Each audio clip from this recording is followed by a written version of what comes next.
Yes, hello. I am James Rollins. Today it's the WNR582. It's NXT Halloween Havoc. Luckily, I'm not alone. I have the pleasure to be joined by our resident NXT expert and New Japan demigod and honorary House of Torture member. It is, of course, Monty. How's it going, man? Oh man, I'm excited to be back. Always happy to represent my HOT brethren. You know, so I was spending a little last few parts. I was spending time in the House of Torture. Maybe my mood was a little grouchier because it's an attitude. Like the House of Torture is not just a faction. It's a lifestyle. It's an attitude, and I enjoy healing it up, especially when the girls are around. But I'm gonna try my best. We all talking about my baby, and babies usually get the soft side of me, even though you might get a little bit of House of Torture in me on this show. We'll see, but I'm excited to talk about NXT because always a good time these shows are. Yeah, and I just found out something fucking incredible. All right. So I don't know what it was. I was just flicking through the phone or whatever it was. And Brooks Jensen, do you know who his dad is, Monty? Because I found it out and I couldn't believe it. I think I caught remnants of this. Because I think he made a statement or something about the John Cena tournament. Uh, but I don't remember exactly. I think wasn't it that guy who not Rodney Mack, because I think Rodney Mack rapped with Cena too. But it's the whatever big guy, and he no that as a matter of fact he was in Right to Censor, I think too. Yeah, yeah, So yeah. I think I Is know that what you're talking about. I just don't remember right? his name, So unfortunately. I'm like an attitude era kid, right? So for me, my first memory of this guy was like with Big Boss Man, and then like you said, Yeah. like to Right to Censor. Then when they mentioned John Cena, I was like, oh, I can't believe it's Bill Buchanan. Don't forget he Yeah. was in a King of the Ring tournament in 2000. All right, that's the level he got to. To be fair, it might Uh, have been tag team champion with Godfather. I'm not sure, but again, how did I not know? How or did I just not care? That is a question, isn't it? With these people, it's mm. like, do I care enough to find out about their fathers? Because it's obviously I don't.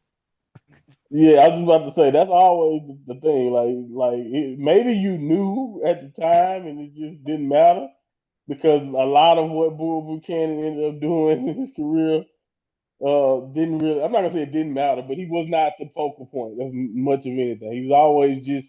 I don't want to say he was just a guy, but he was definitely around and like you Yeah. said, involved in things, but wasn't ever really the focal point of the thing. So yeah, man, it's one of those situations, but. Yeah, man, that's a nice shout. I mean, it's kind of funny that's because I saw reference to the tweet, and he was talking about his father, and a lot of people was on in the comments like, who the hell is dad?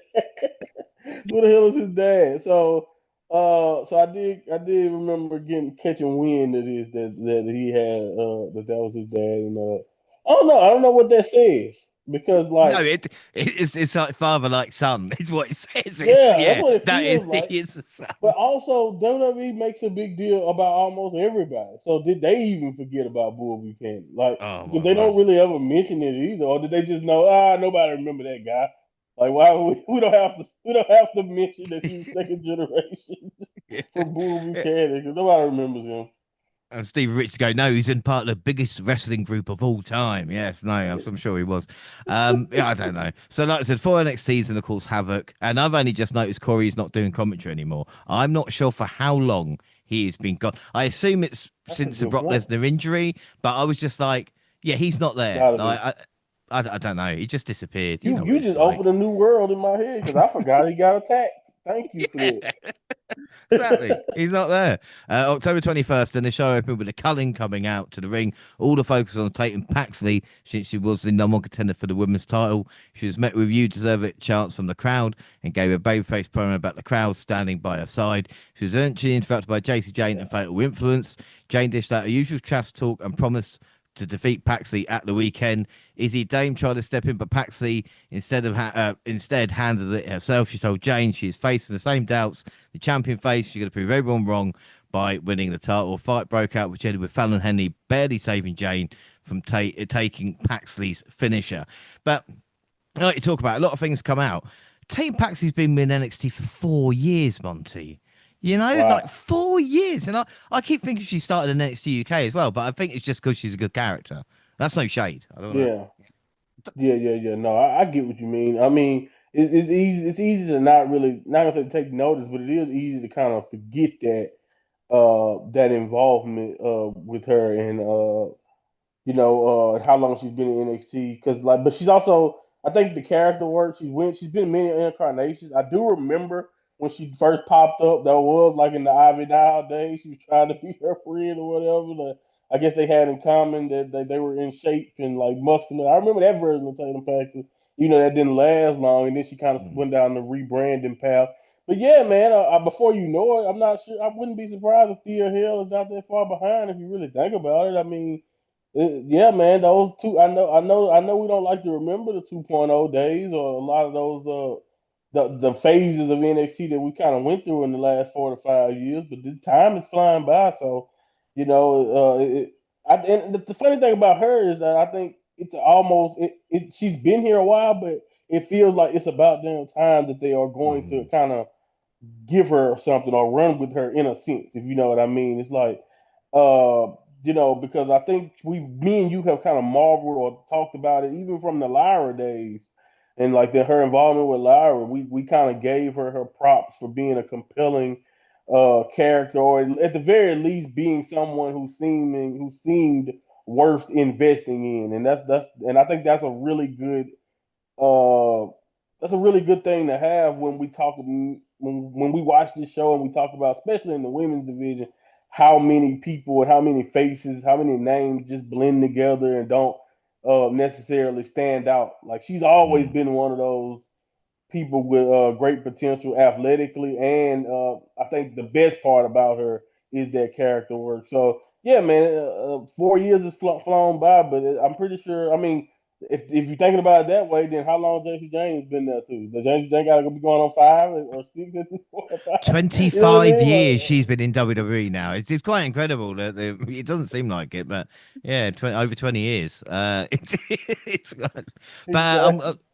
I'm getting a little tired of WWE opening with a promo. I know they do it, but do it on Raw, do it on SmackDown, don't do it on NXT. I don't think you need to set up the main event later by doing this when, it's so easy for NXT to be like, this is the main event next week anyway. Yeah. TNA's Leon Slater took a trip to NXT this week to defend the X Division Championship against Channon Stacks Lorenzo, who, if you remember, only got the match thanks to his stepdad. Ariana was ringside with Stacks, and Javon was on commentary. Slater accidentally knocked Grace off the apron when she was trying to help Stacks cheat, but Evans caught her in the arms. Slater scored the win with a 450 splash to retain the X Division title. Afterwards, Evans and Slater said they wanted to team up for a tag match and put an open challenge, which was immediately answered by Mr. Iguana and La Parka. So I guess now, Monty, it's NXT. I can't even do it. NXT NA Triple A. Oh, fuck it. I tried it. I'll work on it. NXT NXT and NA. Yeah, TNI. NXTN Triple A. We'll go. I don't know. Yeah, man. I don't know, man. I want. I don't have much really to say about this other than, how do you feel about seeing, the WWE obviously, and they would be stupid not to, by the way. Don't get me wrong, but how does it feel to kind of get this, this much involvement from Leon Slater? Like, do you think WWE is trying to put their claws into the kid?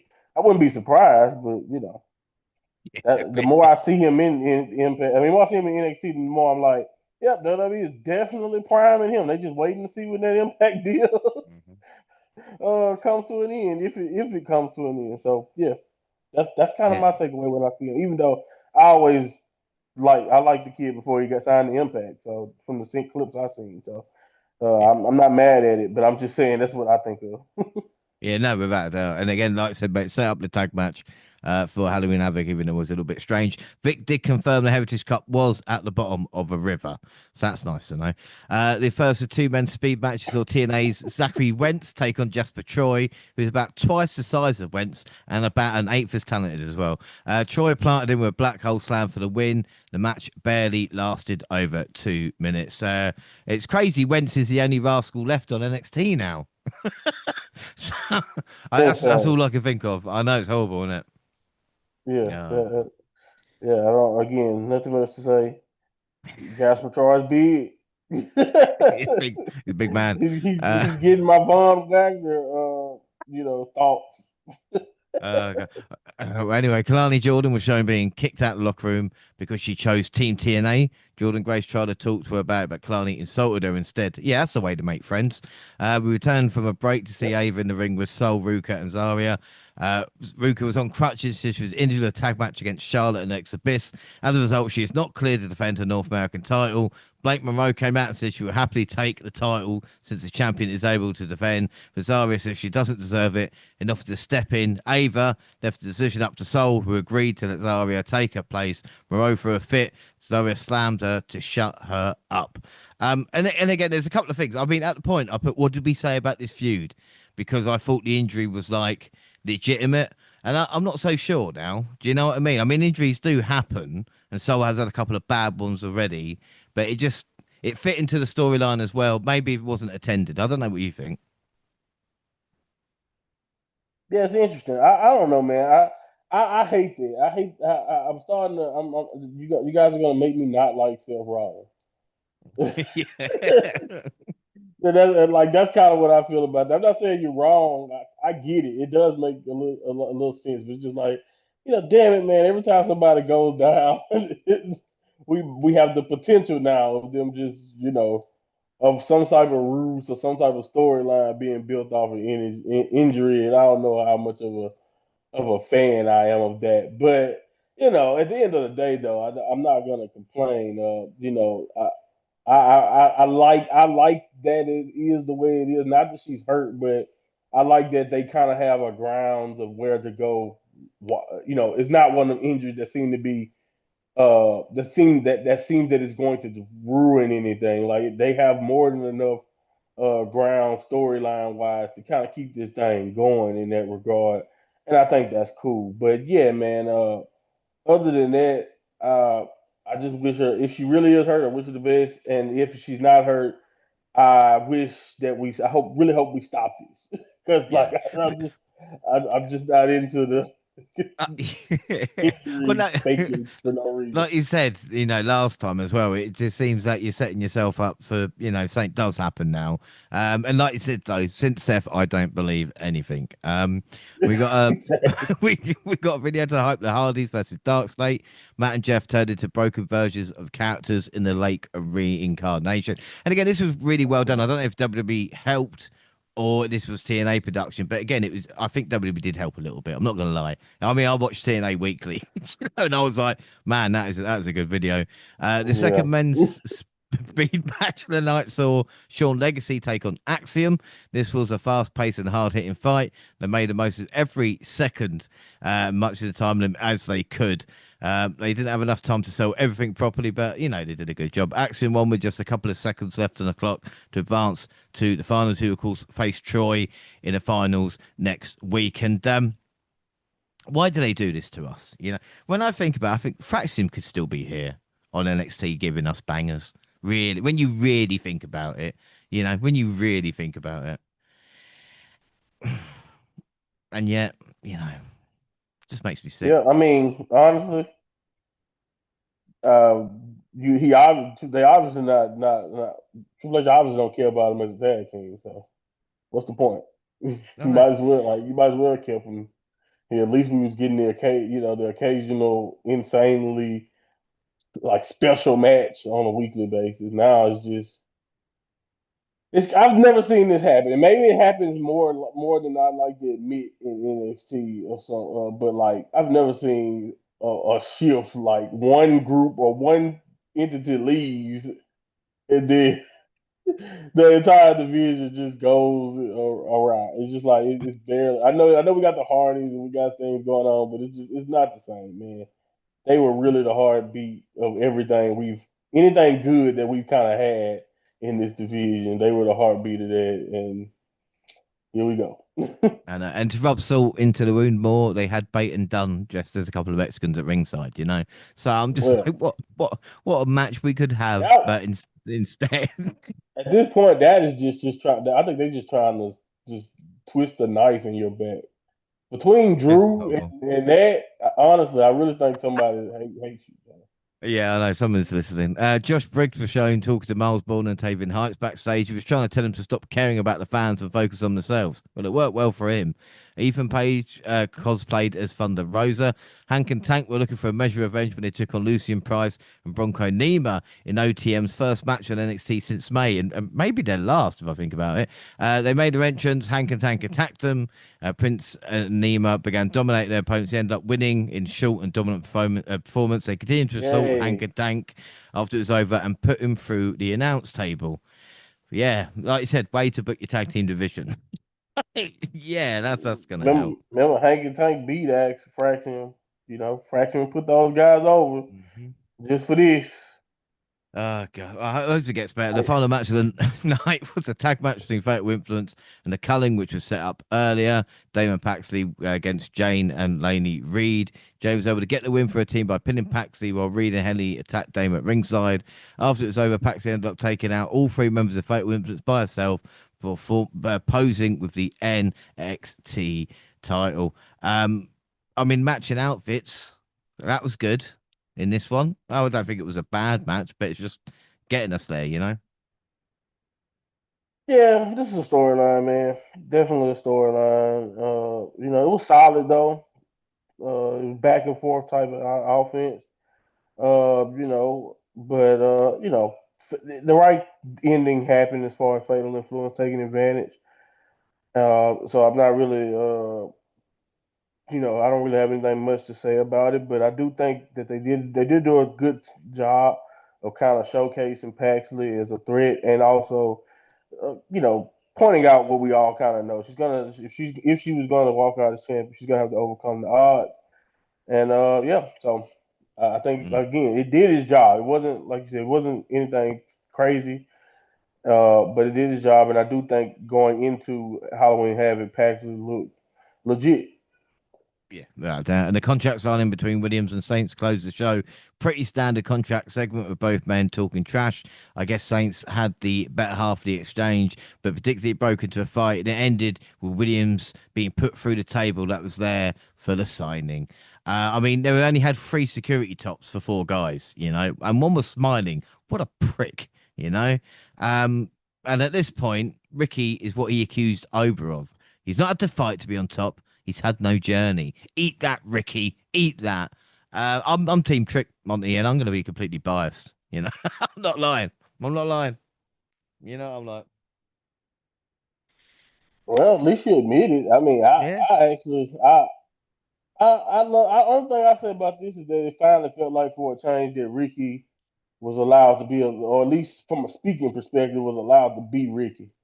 Mm, And I think, and I think that's why the segment that kind of went viral. I did make sure I sent that part to Gina because I figured she'd get a kick out of it. I know she loved Ricky, but not only that, it's just that felt like Ricky Starks. That felt like the attitude and the personality and like and the truth of the matter. Because as much as I love Trick Williams, Ricky has been doing this a long time. I know Trick is. I understand that Trick is.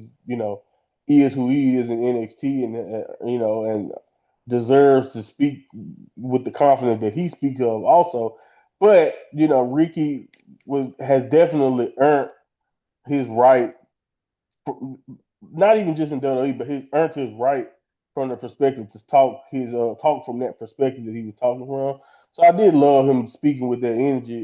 Now I do understand, like at the end of the day, if you just been watching Ricky and WWE, that's all of that may sound good, but it's just like okay, well just a good promo, but whatever type of mm, energy may be applied to it, but from the perspective of just like where I think Ricky really is, that actually for the first time in WWE felt like Ricky, and I just wish that some that's I do think for Ricky's sake and for some talent's sake, I wish they let them lean more into what we all know. Like I get it. I know y'all guys want to act like nobody watches the AEW, nobody know anybody.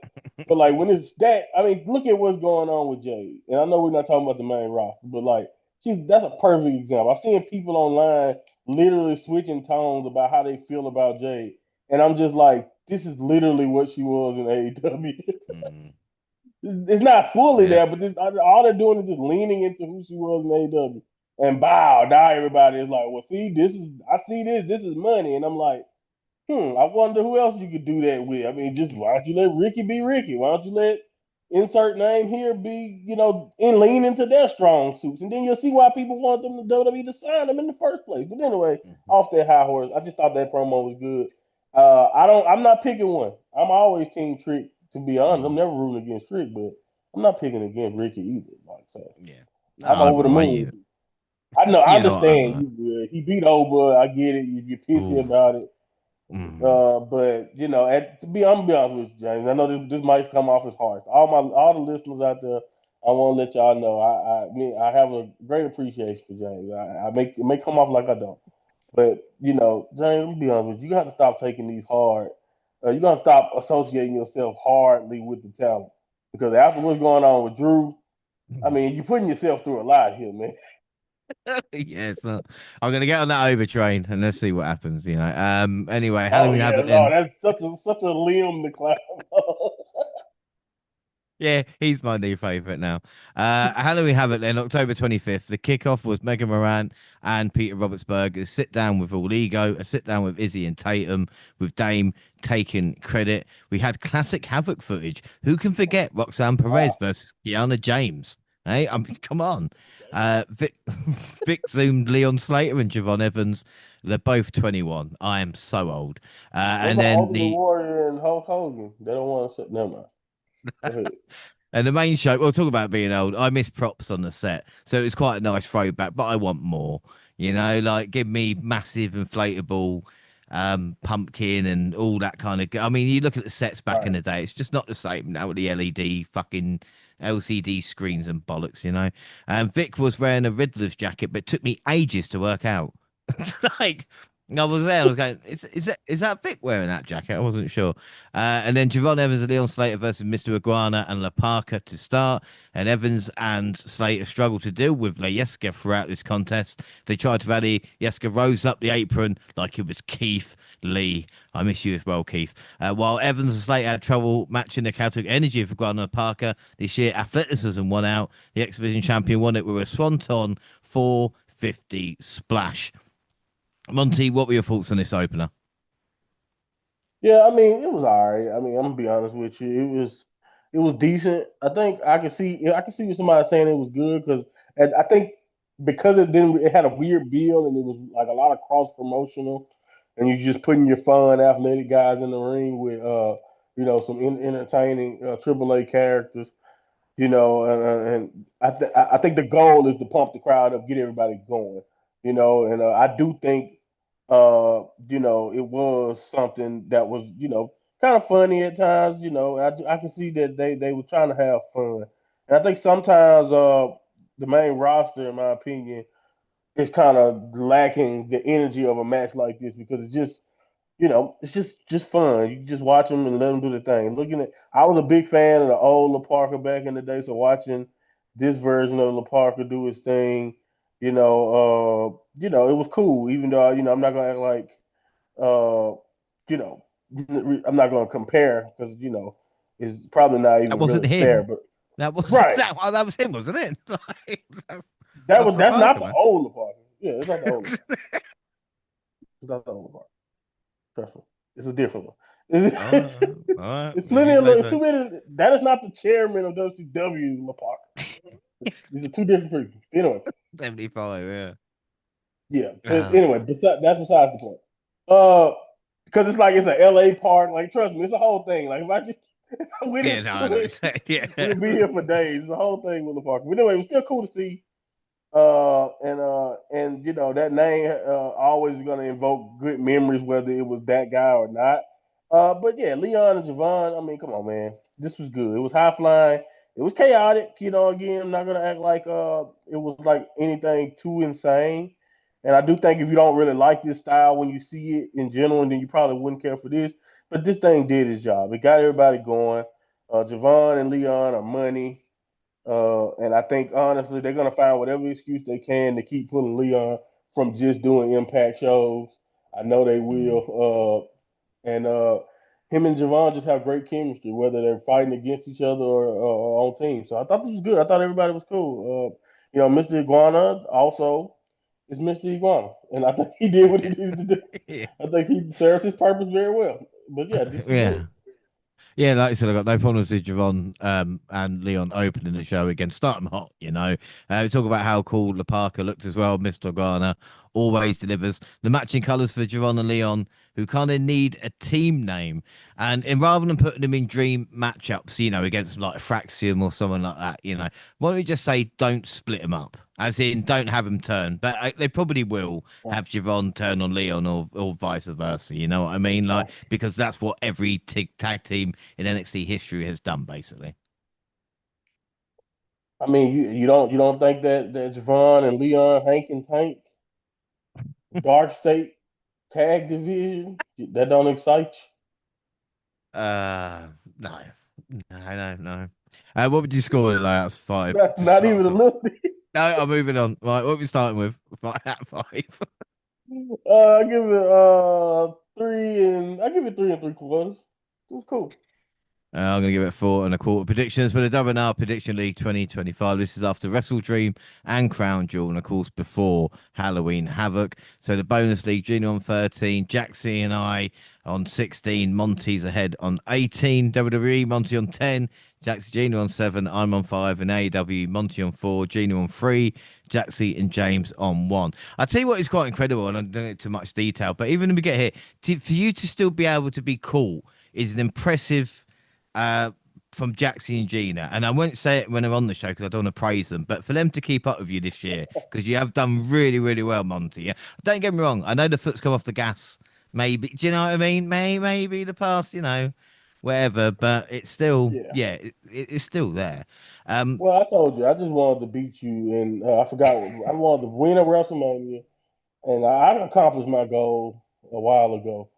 But I'm not trying. I'm not taking anything away. You're 100% right. Like the fact that it's still going like that, and some of it also is me. Some of it is just me not really watching the same or caring as much because at the beginning of the year I was really dedicated to trying to get everything right as much as I possibly can. But now it's just fun. But yeah, man, who knows? Like I can lose. Like I know. I know AEW is close, so it's like we'll see. I mean, bonus. I mean, I wouldn't be surprised if I was to fumble something one of these leagues here at the end here or something happens. But it's always the same thing. I shit the bed in these year end predictions, and I feel like they're all going to be horrible. So then I feel like, all right, then I need to do something in these leagues because my year end predictions usually suck. So yeah, man. Yeah, that's all I got. But yeah, I agree. I think the yeah. girls, the girls are doing really cool, and you by the hand, you though, you suck this year, and I No, don't I know do. why. I really, I don't know why you suck as bad as you do. yeah. You are usually way more on top of your game. So I guess maybe you just you allow me to have a really dominant year while you have a bad one. So I like it. We got Yeah. a little duality, a little bit for everybody, all the listeners out there. You got somebody doing great, and you got somebody doing horrible, like that. Yeah, I'm going through my 2.0 era. All right, we'll see what happens. Right. For prediction to this one, Jackson went for Team AAA. The rest went Slater and Evans. So Jackson on 0, the rest on 1. We got the Day of the Dead North American Championship match, which was Ethan Page versus Hero Del Dr. Wagner Jr. Page and Wagner brutalized each other throughout this match, but things got extra personal after All Ego ripped open the Luchador's mask. The tricks continued from Page. He pulled out the powder to blind his opponent before hitting the twisted grin through the table to get the win. My interesting thing was there was no rules to a Day of the Dead match. It just lights got dimmed. Those are the rules. Right. I guess so. It's just a no DQ match with nice lighting. It changed the vibe. I guess I'm pretty sure somebody felt like, oh, okay, ooh, we getting a little extra spooky tonight. But it was good, man. This is great. I mean, Ethan is just again at this point, seriously, I don't know if I'm gonna put him on there, but like if I had to for like just man, like I don't know if it's man or wrestler, but like for NXT especially, just for Mm. like the work, he probably will never get to the full credit that he deserves. I think even you can attest to this. Every show almost that we do these pay per view reviews, the Ethan Page match is always a highlight, and it Hmm. really hasn't mattered. I mean, this should explain it to everybody. Like he had a match on one of these NXT reviews that we did with Santino from Morella that ended up being fun. And I'm not trying to say Yeah, yeah, Santino yeah, is bad, but I'm just saying Santino is what he is. He always kind of been what he is as far as a wrestler. And Ethan Page has found a way to make that work and be able to do this high impact, hardcore style, like the twisted grin through the table, like you mentioned, it was just insanely good. They gave them time to just kind of go out there and do their thing to the point where I think I always kind of had a respect for Ethan. We know me and you talk about it again, like I said, weekly at this point when we do these shows. That how good Ethan Page has been, and I've heard people say Ethan Page is an average wrestler, and I'm just gonna be honest with you. If that's average, then I think yeah, everybody, you know what I mean? Like we need a yeah, roster full of yeah. Ethan Pages then, if that's the case, because in my opinion, he's definitely deserved mention. Not saying he is the best or but like he's not one of those guys that again, I don't think you're watching enough NXT if you don't think Ethan Page is one of the better wrestlers in the world right now. And this had me looking at Wagner differently. It made me looking at like not differently because I always heard of Wagner, but getting a chance to watch him in this setting in a match with some stakes, and they kind of brought some intensity to it too. Even though I didn't necessarily think the stipulation was anything different than just like we mentioned, just a regular, no DQ type of match, I still thought this was really good, and both guys look great. But again, I can't say enough about how good Ethan Page really is right now. Yeah, no, I think I mean I can't really add to the Ethan Page thing because I'll just be saying what you said, and I think it's an Yeah, excellent shout as well. Like I said, it's a shame we don't do best wrestlers from different promotions, but Ethan Page, yeah, is head and shoulders above a lot. And again, even this matchup, like I said, I mentioned from the mask on, because at that point up until the mask kind of ripping in, I was like, oh, okay, it's just standard. And it seems he takes it up another level. I don't know because of just the pure dislike or whatever it is, but again, the blood and the face paint looks so good on All Ego. But it looked like it might have been caused in the stairs, much like Jade. So you mentioned Cargo earlier, and she suffered a horrible one. Maybe just yeah, rethink it.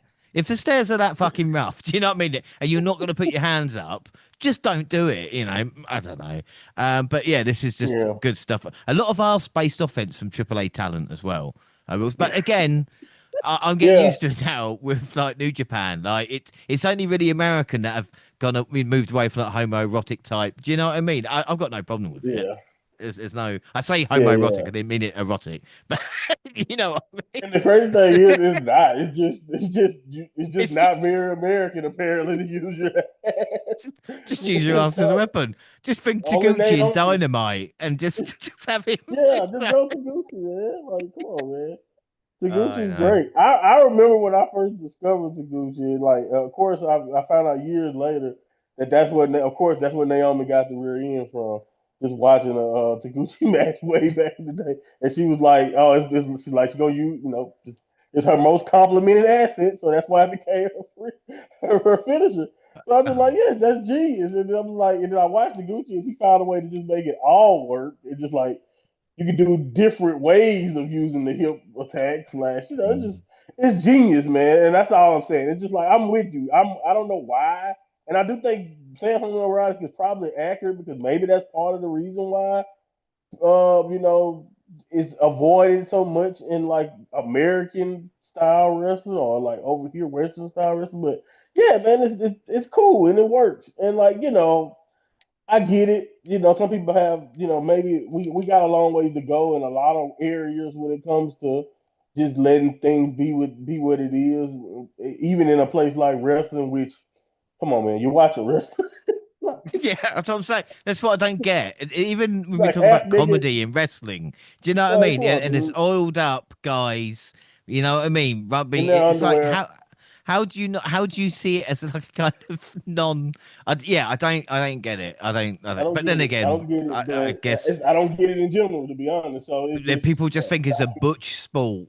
Do you know, with Right. fancy entrances like, like the Like, come on, man. robes Like, be and the serious, be for real. fireworks.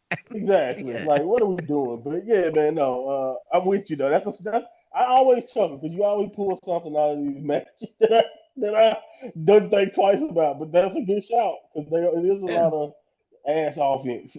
Yeah, and it's not like Taguchi likes it, guys. If he, people listening, it's like he's not a huge fan of it. Do you know what I mean? But he has to use it. So anyway, as for the matchup, yeah, this was really good. What were you going to give it? Yeah, man, I gave it 4 1/4. This is top notch stuff to me. Yeah, I agree with you. 4 1/4. Jaxie went for Dr. Wagner. The rest went all ego, so Jaxie's Jackson on was very zero. triple A heavy. She just fucking hates TNA as well. She hates anything associated with. Oh, you watch NXT and TNA? I'm gonna go all AAA wrestlers then. That's what she does. Jordan Grace, who was dressed like Velma, and Kalani Jordan talked to the Knockouts champion locker room. Grace wanted a shot at the Respectfully, title. Jonathan Yeah, Gresham. That's all I'm gonna say. Respectfully. unbelievable. Grace wanted the shot at the title and slapped the champion. In Ava's office, Miles Bourne and Tavian Heights argued who would fight Josh Briggs next, and Ava decided they should just fight each other instead. All right. Then we got the Women's North American Championship. Zaria versus with Sol Ruka versus Blake Monroe. And Monroe attacked Zaria immediately at the bell, going right at the left elbow, which was the target all match. Sol helped Ruka reset the shoulder outside by pushing her into the ring post in a cool spot. Monroe pulled out the hairpin that helped her beat Zaria the first time, which again is a different update for us, which helps, but it's only 2 weeks in real time. Zaria caught her with a spear for a near fall, while Sol stood in Zaria's corner as support. She was actually a distraction when it mattered the most. The Glamour knocked down Sol's Because of crutch course, and then threw her to her friend who checked on her. This up 2 Glamour shots out of the ring and inside. And your new NXT North American Women's Champion is Blake Monroe. Thoughts on this, Monty? And like you said, you think how great Blake is now. Isn't it amazing? They book her like this, and all of a sudden, it's like, wow, wow, who would have thunk it, bro? she's got something. She's got something. Yeah, who would have thunk it if you just book her, like the sociopathic, beauty queen she can be. You know what I mean? Like, who would have thought that would? I can only imagine the money that could print if you if you do that. But yeah, no, she's doing great. Not she's definitely shining in this like a manipulative, like kind of. It's a jealous, but it's also she's very weird. She plays the role like seeming jealous or feeling like it coming from a jealous place, but at the same time, she feels like she's better than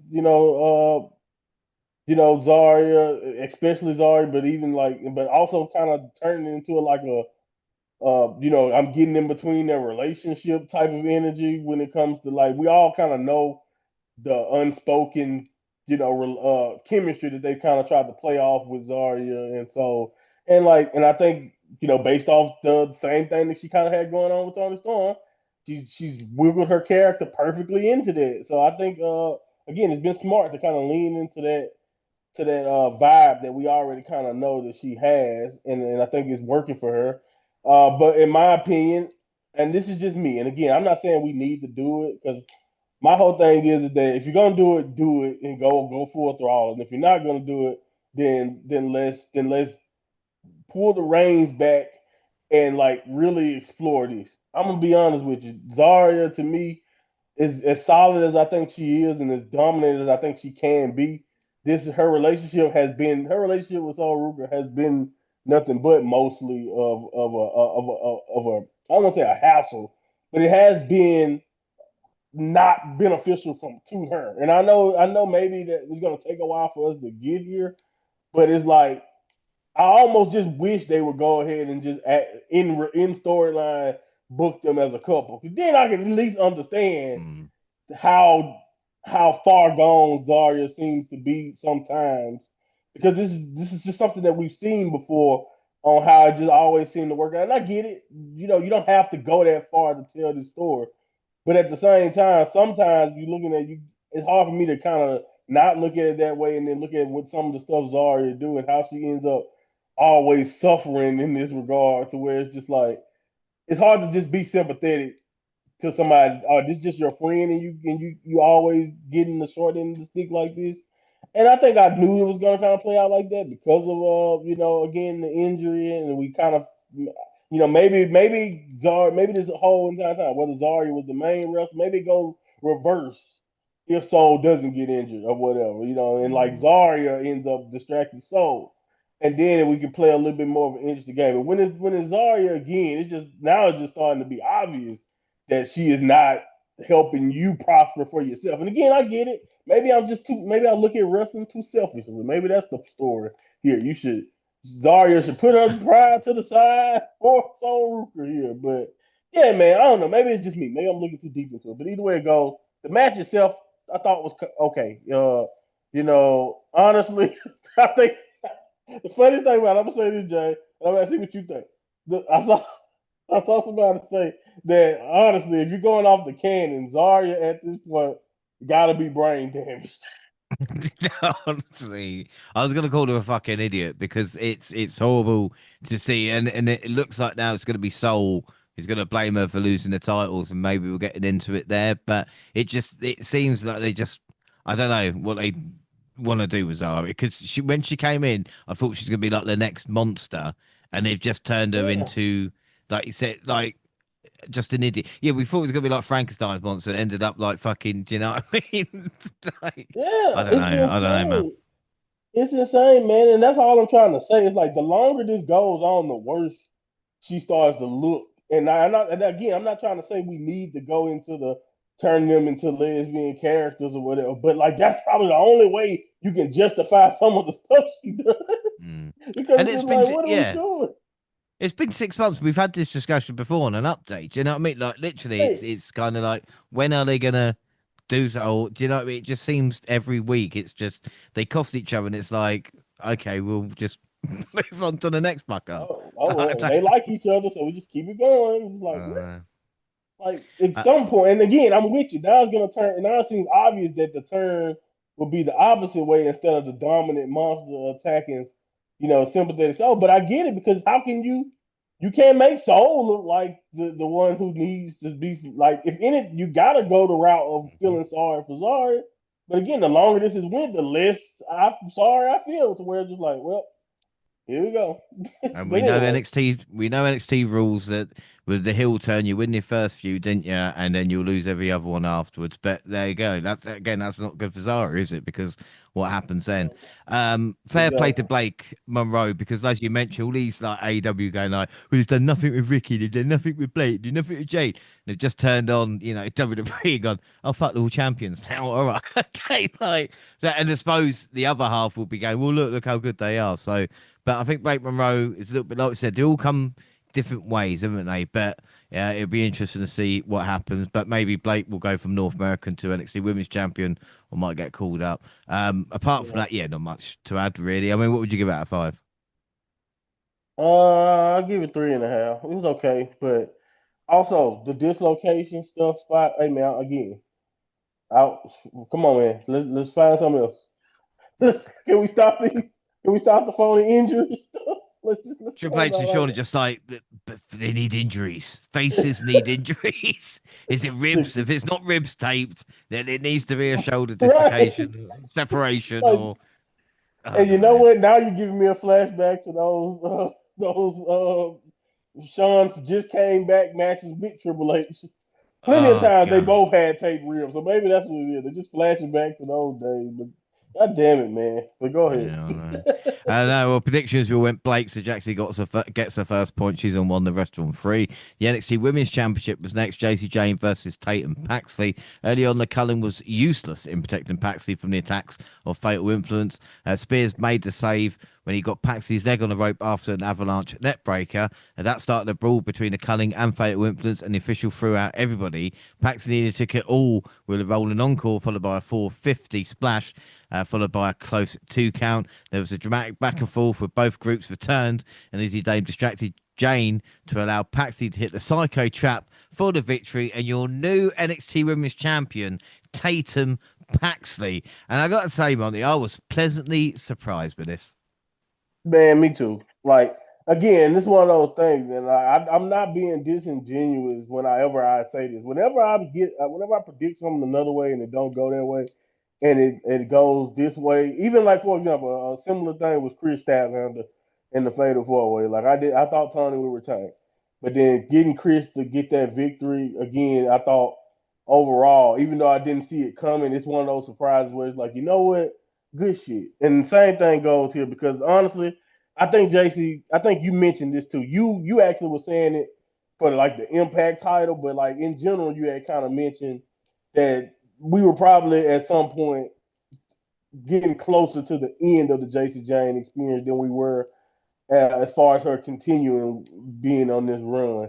And I think honestly, she's done what she's doing. Unless, and I think I suggested this the other time. Unless you're gonna give this belt to like a Fallon Henley on some the group finally tired of being treated like garbage, type of energy or something, then I didn't know exactly where you go. But you get a character not out of nowhere because again, I think we all can see the potential for Tatum. We know she can be a huge star, and I think her getting her to achieve this moment the way she did, I thought this was cool, man. I thought honestly too, they beat the hell out of each other and actually had a really good match. Like to me, I'm not trying to say I thought Tatum. I'm not saying we were underrating the Tatum Paxley, but I just think shame on Sean for having so much going on and so many women to focus on that somebody like Tatum wasn't allowed to showcase some of this consistently. Because I think we all knew she had the potential and we seen flashes of her being as good as she was in this match, but I thought this was one of her best showings, and I think that's exactly what you want. That's what you want. You want on your big moment, your title match, to show off some of your best work, and I really think they did well. And I even think Jay-Z did uh, really good in this match too. The intensity towards the end. Even the rolling elbow and stuff like that, and like just I think the 450. Come on, man. I mean, again, the 450, insane. I mean, again, she's so I don't want to say sneaky athletic. I just don't think because she hasn't been showcased. And I think hopefully that's about to change. But she hasn't been showcased consistently. But I think the athleticism that she shows really, really, really is really, really slept on. I think now as champion, she'll get a chance to kind of showcase more of that, depending on how long they decide to run with this. But like I said, we talked about her character work in the past, but I think now we have a chance to really have her in this spot as champion. And I think also when you think about how much we've seen of her and how cool she was during the whole Lyra thing, I never forget that promo, kind of like her that promo they gave her, kind of explaining of her obsession over the championship, not being necessarily obsessed with just Lyra. And it was just, they kind of went away from that as she went babyface. But I do think that it's kind of cool when I think about the evolution of her now to be at champion. And I don't know if this was always a long term plan, and that's why you go with a JC Jane and get us here. But either way it go, I do think this is really, really cool, and I'm excited to see what they do. But this match was really good. I was really impressed by both ladies, and I think uh, I don't know exactly what's going to come. I think obviously the Izzy Dame relationship is going to be tested.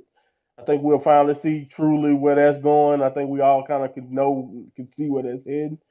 But I'm excited for Tatum because I do think this is one of the situations. I know we were. This is the opposite almost of the JC Jane. Not no, and no offense Mm. to her because I think she ended up being a solid champion. But we were all shocked by JC and just didn't understand where that came from. I think this one we're shocked, but this is like you said, very pleasant, very good feeling shockness from Yeah. this one. So I really love that she's champion now. Yeah, as long as she doesn't drop it back to Jane in a couple of weeks, But we should say credit to Yeah, JC and her title run. It was interesting not to give it to Lola in her hometown and give it to Tatum here. But as you mentioned, yeah, though, with Tatum, it's weird because you thought her character was stronger than her in ring, and then the performance like this, you go, yeah, why hasn't she wrestled more consistently over 4 years? And another thing I found quite funny, Fatal Influence is now weaker and less successful with a new member, which is always a good thing, isn't it? Like that's how you want to do it, I suppose. Um, and the last thing, and this is, I mean, having packs with blood everywhere shocked me a little bit because I don't know in the US you have Tampax, but we do, and to see that is a bit jarring. But I got over it. I got over it. And the crowd loved it as well. I'm not gonna lie. So Monty, what would you give it? yeah, man. This is really cool. I think I gave it a 4.25 also.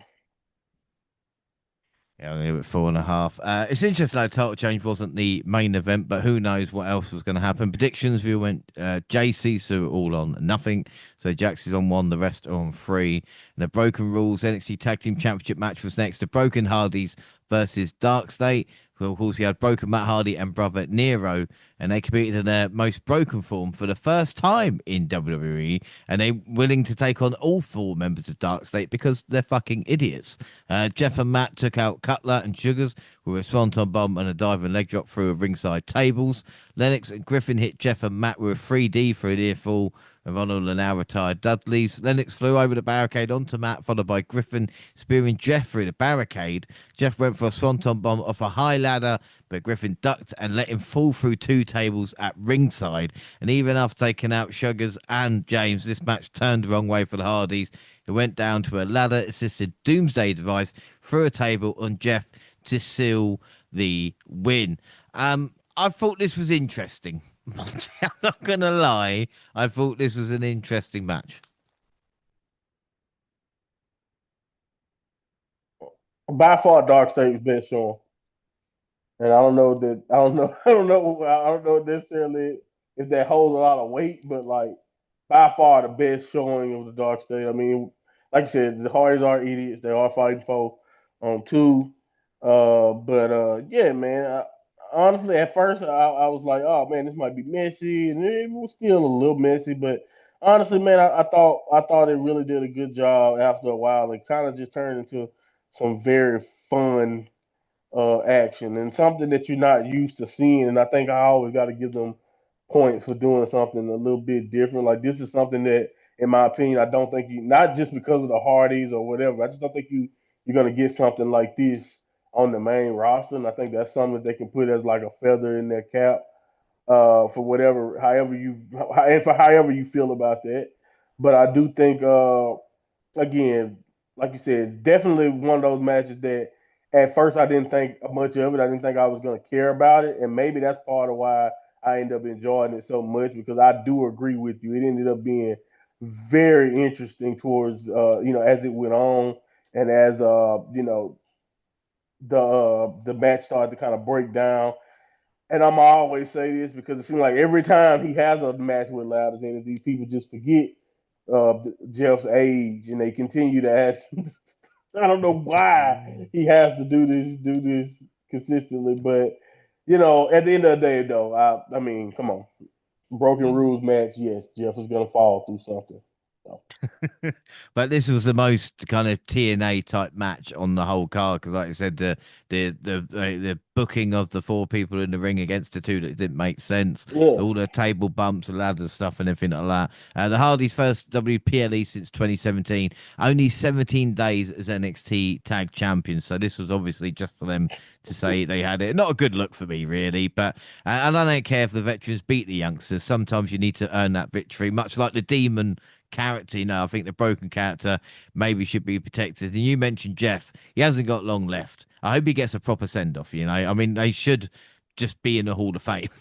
Like, just put him in, and then Jeff doesn't have to I don't know dive what. off massive fucking ladders. Can you tell me what the hell taking so long on it? Like, I don't care how. I mean, Ray's technically still active. Like, I mean, we know Adams come out of retirement. I mean, Brian Danielson. Well, I don't know. It's funny about Brian Danielson. I think he deserves it again, but they might make Brian Ray forever. Now that I think about Mm, it, as far as getting in, even though I think his run is unprecedented, even in WWE. I know a lot of people like to separate him from that, but yeah, man, I don't yeah. know. The Hardys are definitely the people who should, no matter if they're still going, should already be in. So I don't know why the hell we Maybe waited so damn maybe long. it's a problem of like Hardys versus Redacted, versus the Dudleys at WrestleMania and their feud with Redacted. With do That's you so know what I stupid, but mean? I Like, understand. I don't, you know what I mean? They can't show I highlights get it. because of something. Do you know what I mean? It's just that's the kind of thing. It's like when they don't give Jim Ross his props. That pisses me off because there Right. is no need for it. All right, come on now. Like I understand Yeah. current wrestlers, but when it's Hall of Famers and stuff, or people who are shall we say, past the prime. I'm not saying everybody in. I'm going to move on quickly. Afterwards, Evans and Slater agreed to take the NXT Tag Team Championships from Dark State to get them back for their Bound for Glory sneak attack. So I guess that's good. But we could have just had Slater and Evans versus the Hardys, which kind of would have been better.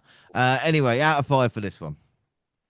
I gave it a 4. Again, I think that was the most fun I've ever had watching a Dark State match. So do with that what you will. No, I gave it a 4 and a quarter. I think you're bang on. I think Dark Slate looked good here, and prediction. And this is what the Hardys have done well in TNA. Like I said, they can't maybe Yeah. move the way they were, but they get that reaction from the crowd, and they still. I mean, Matt looks so much better than Jeff, and that's probably not a surprise. Like I said, if we've watched the Yeah. Hardys, That but makes sense. Yeah. again, yeah, not that I'm saying Matt moves around the ring like a fucking, but again, this is what the Right. Hardys do. So, yeah, God bless them for trying. So we all went Hardy. So Jackson won, the rest on 3. The main event was the NXT Championship. Ricky Saints, boo, versus Trick Williams. Yeah, whoop that Trick. Trick jumped at Saints immediately at the bell. Hollywood repeatedly tried to send the absolute one through the announce table. Finally landed a bookend through it, followed by a Trick shot for a dramatic near fall. Trick thought he threw Saints out of the ring. He threw Saints out of the ring and hit his signature pose, only to get blasted with a clothesline.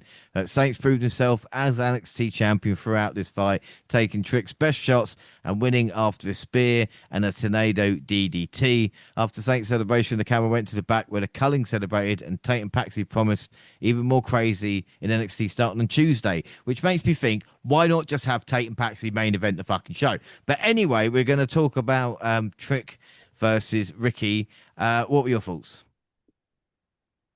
Yeah, I come away with your own conclusion. Even though I thought him and Trick was okay, I thought the Trick match was okay.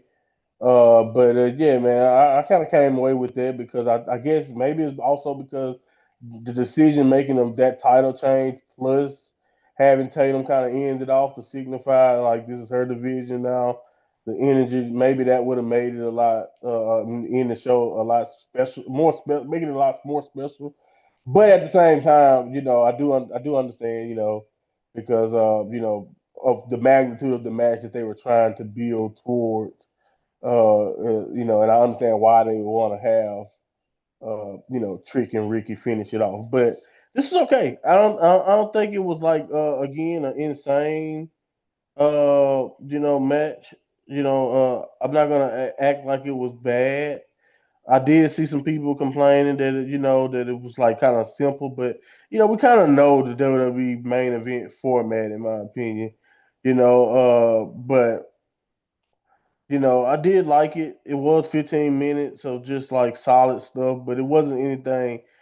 I think for the magnitude of what we were talking about here, they kind of Mm, played it safe for the type of match, and I think that might be another reason why it probably would have felt a little bit better if we ended the show with Tatum, because I felt like more or less felt like they weren't really going like this. Felt I thought the storyline called for like a personal blowout match, blow off match, but this didn't feel like it. And what do you know? This isn't over. So yeah, mm. so it was good, but you could tell they were kind of saving how far they were gonna go, which kind of surprised me when you think about PLE main event. But it was okay. Yeah.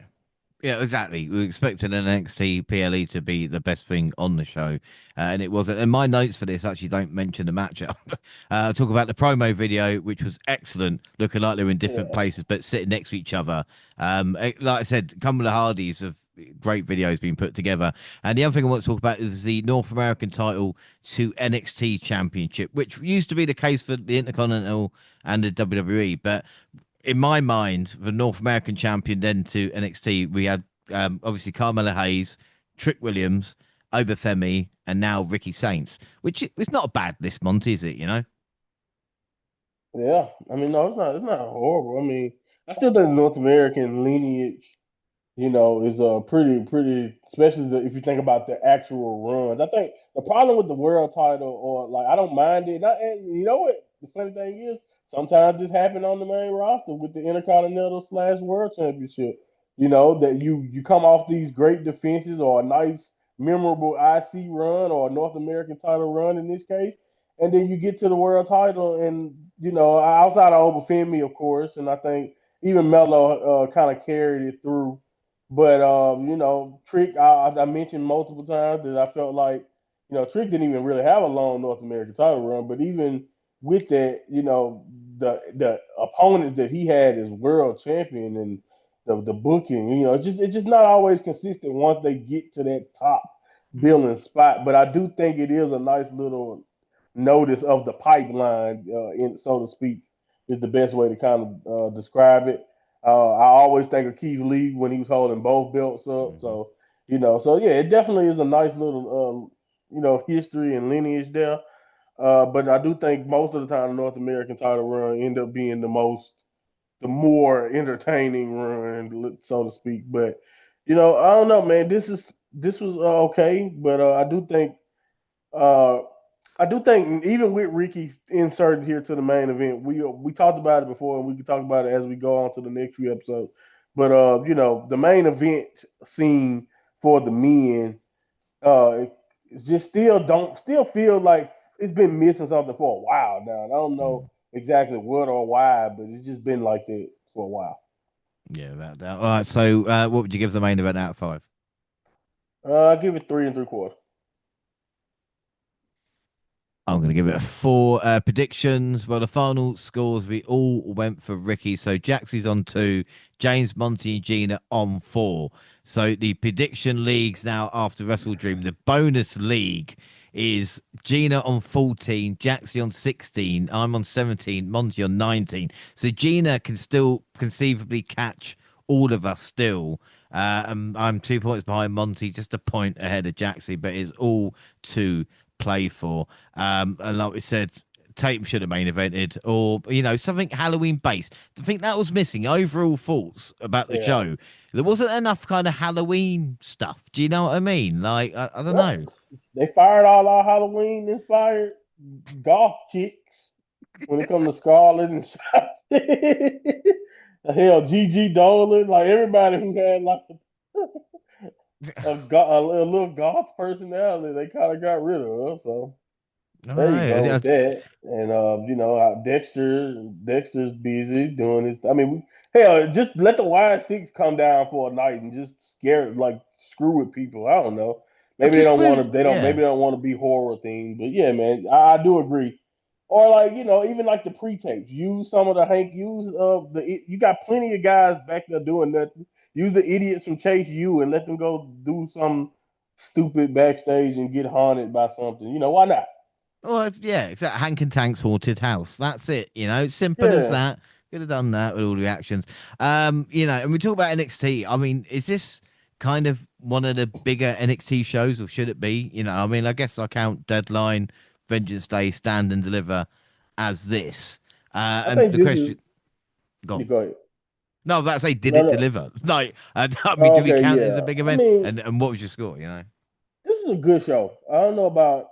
I do think a lot of the PLE for NXT for a while now have kind of. I don't want to say they've been stagnant, but I think because we feel like we're getting so many now, or we're getting like a special NXT episode every 2 weeks now, it feels like some of the specialness that has kind of faded away on some of this, but I do think this show was good. I do think we did get some tangible moments here. I do think we can look back and on this era and look back at like the crowning of Tatum Pax. We look back at Mariah, or Blake getting her shine, and I think you kind of look back at that favorably, and I do think it ended up being a good show. But was it like a really special feeling PLE, so to speak, or even a great on a classic takeover standard status? No, I don't think it was that, but I do think it was a good show. And I do think overall, I look at Halloween Havoc as one of those uh, essential NXT POVs, like you said, maybe next to the Vengeance Days and the Great American Bash type of energy that they come to do year round now. So yeah, Halloween Havoc is one of those shows that I kind of look forward to, but this was kind of tame, like you mentioned, for a lot of reasons that we just talked about. Whether it was because of the lack of just like keeping the Halloween theme going, and doing things besides just the matches, or if it was the fact that some of the matches just felt like solid NXT matches and not, PLE takeover worthy type of matches. But in my opinion, I feel like since we're getting so many of them now, it's really tough to always have that energy that you probably want Mm. because we're just getting so many of them at this point. Yeah, that. I'm still gonna give it 8 3/4 because I'm biased because A, it's NXT, and B, I really do love this time of year as well. So I'm gonna 8 3/4. My match of the night will be Jane versus Paxley, and MVP. Well, again, I'm gonna take words out of your mouth, but I'll go Blake Monroe.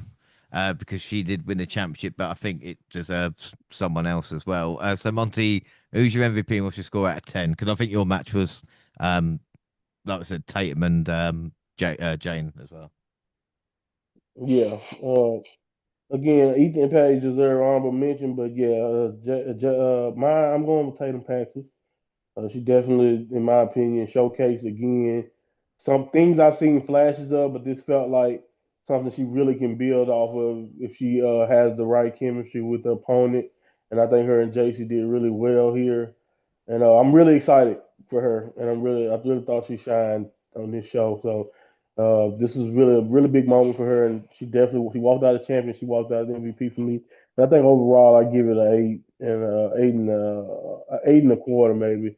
Not saying it wasn't good. I do think it was a solid to really good show.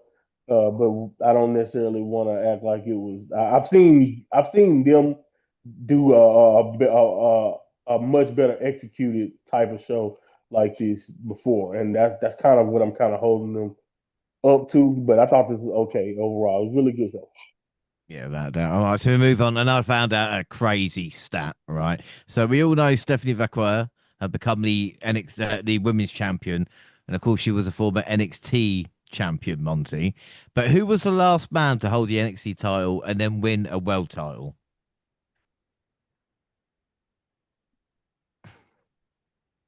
Man, last man to hold the NXT World Championship and then hold the World Championship. Hmm. Okay, honestly, like I said, I couldn't believe it. Blew my mind when it was like the women's division is so far ahead of the men's right now. Man, I know it's been a while. I don't want to. Is it Finn? Is it Big E? But like Big E, I don't know. I don't want to say Big E. It But was, I'm trying to think. Is am I missing somebody? yeah, come on, you know. Come on, you're talking to me, you should know. Oh, Drew. Yeah, Drew Yeah, McIntyre was the Drew. last Yeah, man to do that it. I always forget he's NXT champion, and then like he got screwed. Yeah. Because of course Drew Yeah, got screwed. yeah, he did. He would. On the night of his title win, Adam Cole made his debut and overshadowed him. Right. That's So I why I think from forgot. that moment on, I'm thinking about the undisputed era. Of course. Yeah. um, Yeah. of course, that should Poor change Drew. with Bron Breakker soon. I guess. I Oh, mean, we just, I hope but yeah.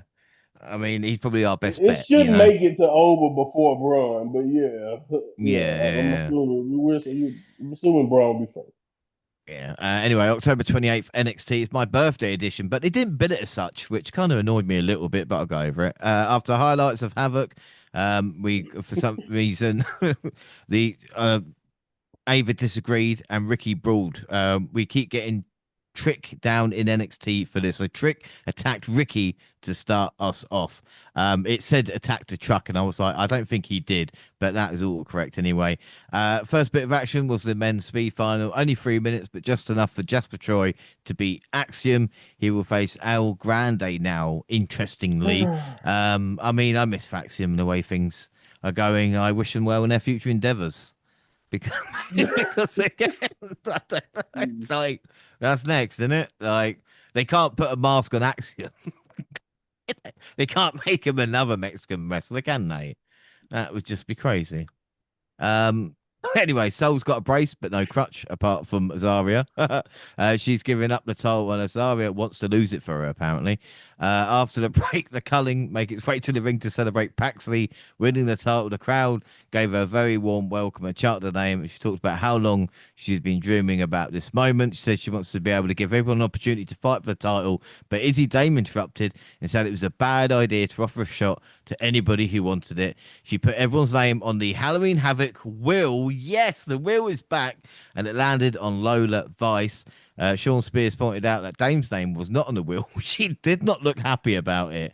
I mean, can't we just have like 1 week of women not trying to betray each other? Do you know what I mean? I did think it was Tatum funny forgetting the name, but she did have a good reason, you know. Yeah, man, you know what's coming, James. Don't even you know what's coming.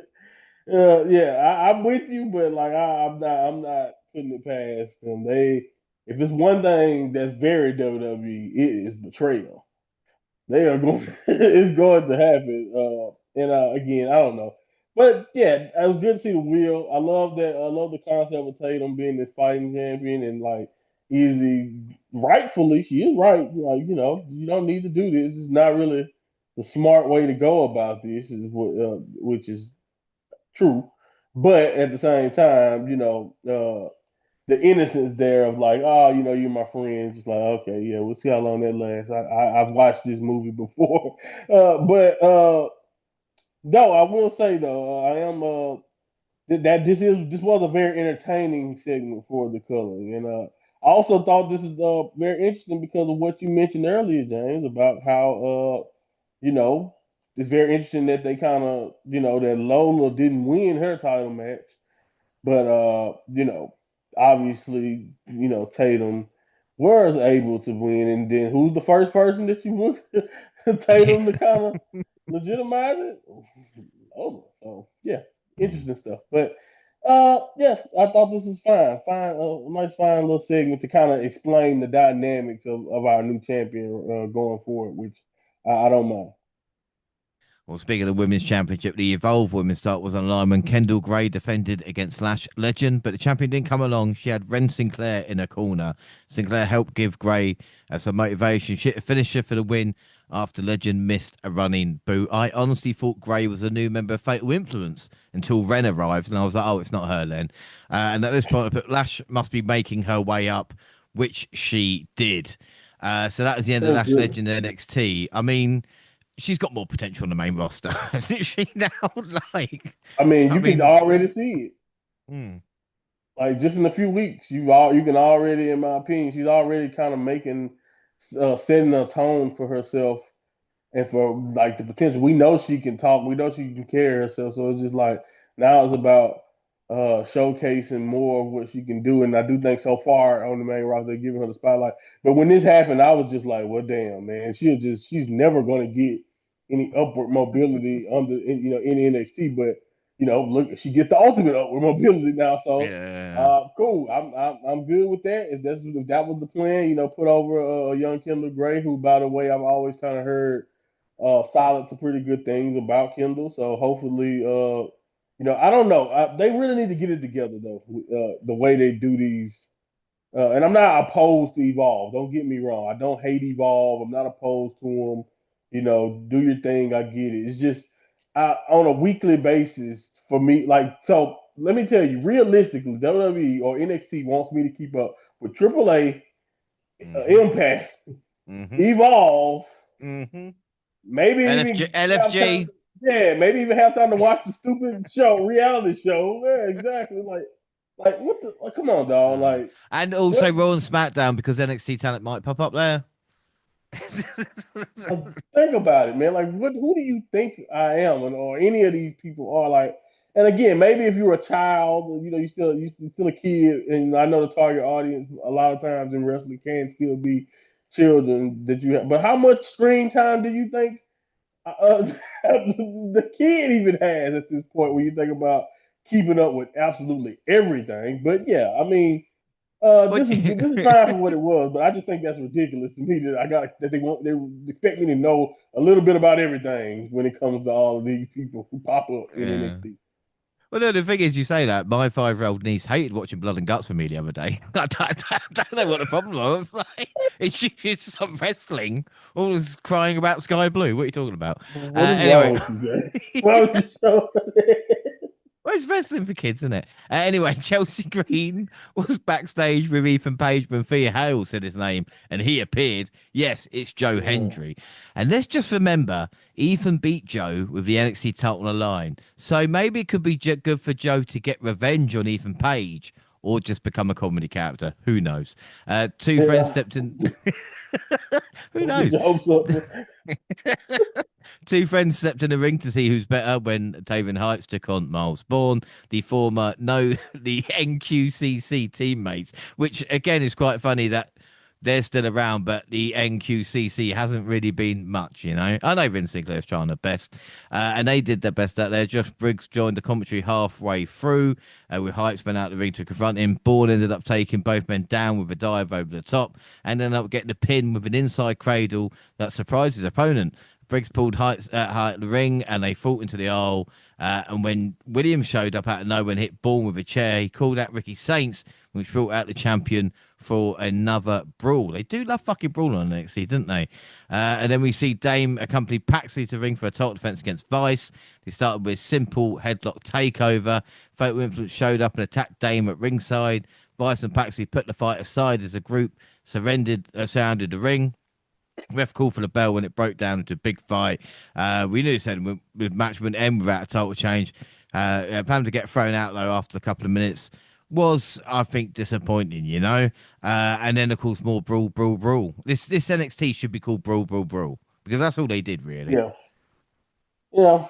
Again, I've mentioned this in the past. I know that wrestling is just a show about people fighting each other, so brawls happen. But god dang, man, I feel like wrestling bookers or promoters at times just throw it at the wall. Like I don't have anything really to blow. I want to protect this person or whatever. All right, let's just throw this at. I don't have a good way to get out of this segment, so make them fight. Mm. You know what I mean? Just like that. That'll always work. I'm not trying to act like it's not effective, but geez, man, I think we can find different ways to kind of accomplish our goal, or protecting people if that's the goal. But anyway, this like you said, always disappointing, man. I understand that both people are respected contenders, and you don't want to kind of just openly, I guess, show Lola Vice, uh, at first, show Lola Vice. Yeah, you're not really on this girl's level. You're just not a champion. No, you don't want to do that, but yeah, it's always disappointing when it kind of just turns into that. But I'm not really that surprised. I think become used to it at this point. Yeah, without doubt. Blake Monroe will have a first defense in New York. Leon Slater has got X Division business, even though TNA has been shut down since Bound for Glory. So he's lying. You know, he's bunking off school, so to speak. I don't know where he's got. I know he's a 21-year-old lad, but TNA is not doing stuff. So where the fuck are you going, Leon? Like, what is going on? Speaking of TNA, the knockout start was on the line in the main event when Jordan Grace challenged Kalani Jordan. Jordan was connected with strikes while Jordan kept looking for ways to overpower. Jordan slipped while going for a finisher, and Jordan took advantage of the situation by planting Jordan for the 2 count. Williams and Saints ended up fighting in the aisle and got the ref distracted. Jordan considered using the title and the weapon on Jordan, but decided against it. But a few minutes later, Jordan did use the belt on Jordan to help her get the win anyway. So Hill, Kalani Jordan is back. For anybody who didn't know that, you know, you didn't catch up with the story. Kalani Jordan, yes, she used the title and she beat Jordan Grace. Is this a I good thing? I mean, guess Grace is a fucking loser. I'll put it out there. I do agree there. They've done a good job of just hammering that point on that she cannot beat anybody. Doesn't matter what's going on. She is being used as a catalyst for everybody else to turn heel and everybody else to advance their characters. While she just shows up, look nice, wrestle well, but lose. That's pretty much where she's at. I'm glad I watched this match with the way you broke that down, by the way. If anybody did, they are still lost. I think it was genius the way you did it. The amount of Jordans that you just used, very very genius. But since I watched this match, I wasn't lost. But I will say that yeah, I mean, this would have been way more effective if they would have kept her innocent. If they didn't stop the initial heel turn that they tried to do with her. And but I do think this was cool. I love the facial expressions. I don't know what happened. I don't know if she went to like some acting classes or like Mello or whoever it was had been talking to her or giving her tips on, you know, investment in the character. But like the way she looked after she did it, and like just you can kind of tell, like, oh, okay, this wasn't just I did what I had to do to win type of thing. Like, oh no, this is where I'm at. So even the whole working for Impact thing was, I guess, a sign that she was a bad person now. So you're bad if you work for Impact. Keep that You in work mind. for the enemy. Yeah, you work for the enemy. But again, I'm glad it's not just not smiling in a darker ring Yeah, attire now, that we are going to see a little journey for Kalani Jordan. Hopefully, Jordan Grace. I hope it she doesn't needs end to. with her winning the knockout start, because again, it's still going back to before you I don't. started, kind of. You know what I I mean? Like, honestly, I don't want to. I don't want to predict any wins for Jordan Grace at this point. Like at this point, she's gonna just lose her way to the main roster. mm, That's what it feels like. She's I know. gonna lose her way upward. I don't know. Trick and Rick went through some cardboard, and Ava made Last Man Standing in 2 weeks. And what a weird episode it was. Before the next NXT, we focus on AAA, as TNA is still shut down. Ethan Page and Chelsea Green beat Mr. Iguana and Hidra from AAA for the mixed tag titles. This was a fun match and shows how good All Ego and Chelsea are. Seriously, Macadona, watch your back. Lola Vice joined commentary for the match, but was more interested in Mr. Iguana. The referee couldn't hold up both titles and kept dropping them at the start as well, which was like, you look like a pro production here. But again, Green and Page, it's no surprise. It works so well, you know. And if there is mixed titles, tag titles available, then put it on them, you know. I mean, I don't know. I don't know how you can find anything wrong with these as far as like that regard go. I think the chemistry is there. I thought, like you mentioned, that they look really good together, and they also look good in the match. And I just think, again, you can trust them. Two pros, you know they're gonna be able to run with it, whether it's on NXT or in future AAA shows, and like they're going to be able to do what they need to do to put others over, but also I do think get themselves over in the mix. And I think no one's better at that. By the way, almost probably in wrestling, no one's better, in my opinion, of just having no problem looking bad or looking or not coming out on top, but then somehow just ending up on top. You know what I mean? Like it just like that. That's Yeah. what Chelsea does. Like Chelsea's just an expert at that. And then, like I said, you add on what I mentioned about earlier, basically, of just being one of the best in the world in general with Ethan Page, and I'm talking about on the mic and in the ring. I think that they can do way more with them if they want. And I think Yeah. hopefully we're only scratching the surface. But I mean, even if they don't lean more into it, I'm grateful for what we've been getting. Yeah, and again, not telling people to go and watch more stuff, but it is available on YouTube to go watch that match, and it might lead you down a rabbit hole of mixed tag madness as well. And Mr. Iguana was hilarious with Lola Vice because he was injured, but he was so happy Lola was paying him attention. November 4th, NXT. We're told about Green and Page, and we also see Thea Hale with the wheelie bin in the background. The first match was Fatal Influence versus Tatum, Paxley, Izzy Dame, and Lola Vice. Fatal Influence dominated the early minutes of the match. Paxley and Vice both spent a lot of time in the ring while opponents made quick tags to keep themselves fresh. Dame did not get involved until Paxley was about to be pinned, and JC got the pin on Dame after she saved Tatum. I forget women hate each other in NXT, even if they're in the same group. You know, just sometimes, I just like to see people get along. I think the thing is that you either gotta hate each other or you gotta have like some type of obsession career altering love story too. Mm. Like you either got to go like Lyra slash Tatum to where it's like a obsessive love, and then you got the and then or you have what, man, they've been doing this a long time because even Thea Hale when she was with dealing with Jason, they hated Yeah. each other. It's just like they had a Hmm. little friendship, but then it turned into hate fast. It's just like, yeah, I just thought about that. Like, yeah, you're 100% right. We just That's what we breed in NXT so It's far. It's just just a lot of infighting, but they still hang out with each other until the penny drops predictably, or they're just stuck together for too long, and it's just a weird love story until one of them predictably turn on each other. Okay, you know what? Mm. Yeah, I think I figured something out. Anyway, we can move on.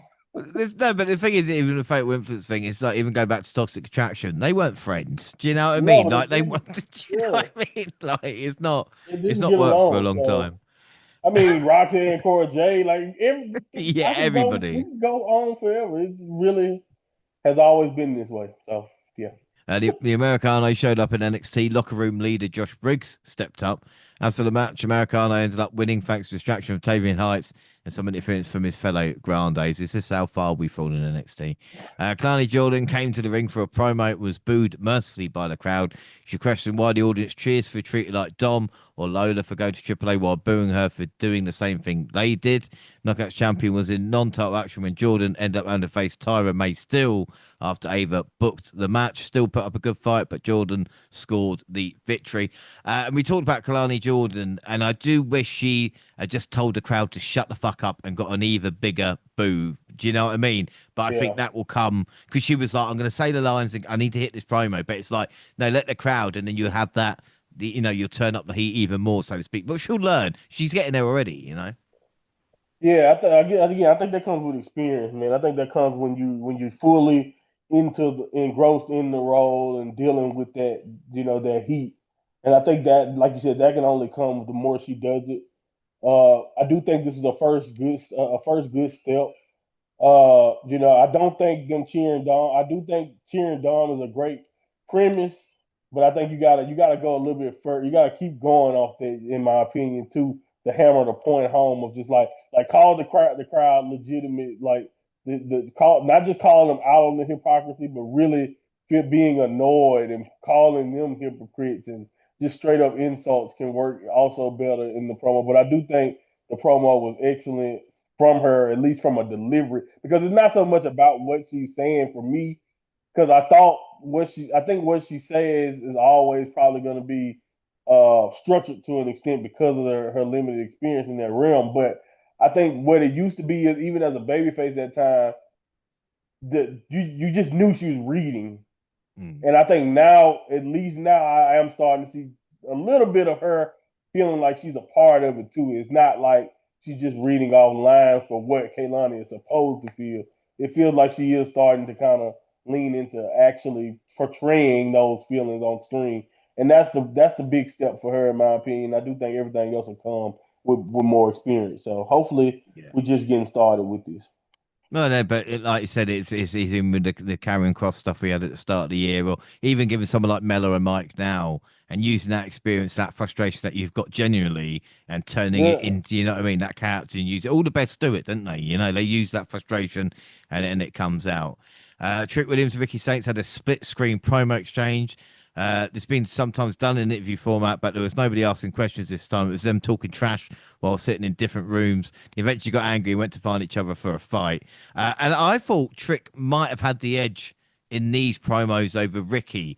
Maybe it's just my Trick bias, and I know Ricky's great on promo, but Trick has. We talked about just a second ago with Kalani Jordan. Trick's got that confidence running through his veins. Do you know what I mean? Yeah, that's his strongest suit. You know what I mean? Mm. Like we talked about Kaylani being a great athlete and like picking up in the ring maybe a lot faster than somebody like Trick was.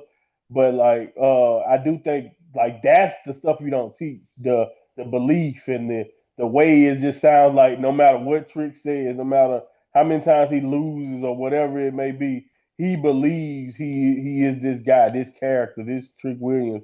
And I do think that's gonna come with more experience, but that's something like you said, Trick has always kind of had. That's why you just kind of hope that everything else kind of fell into place for a guy like him because he got the look and he always had the attitude. And I think you're probably right that they leaned that Trick kind of did a little bit better in these promos, mostly because I think again, I'm always say this, especially for somebody like Ricky. As long as Ricky is going to be confined to not to kind of not being able to go as far as a guy like Trick, he's never really gonna truly beat Trick in that regard because I just think Trick off the cuff is really good.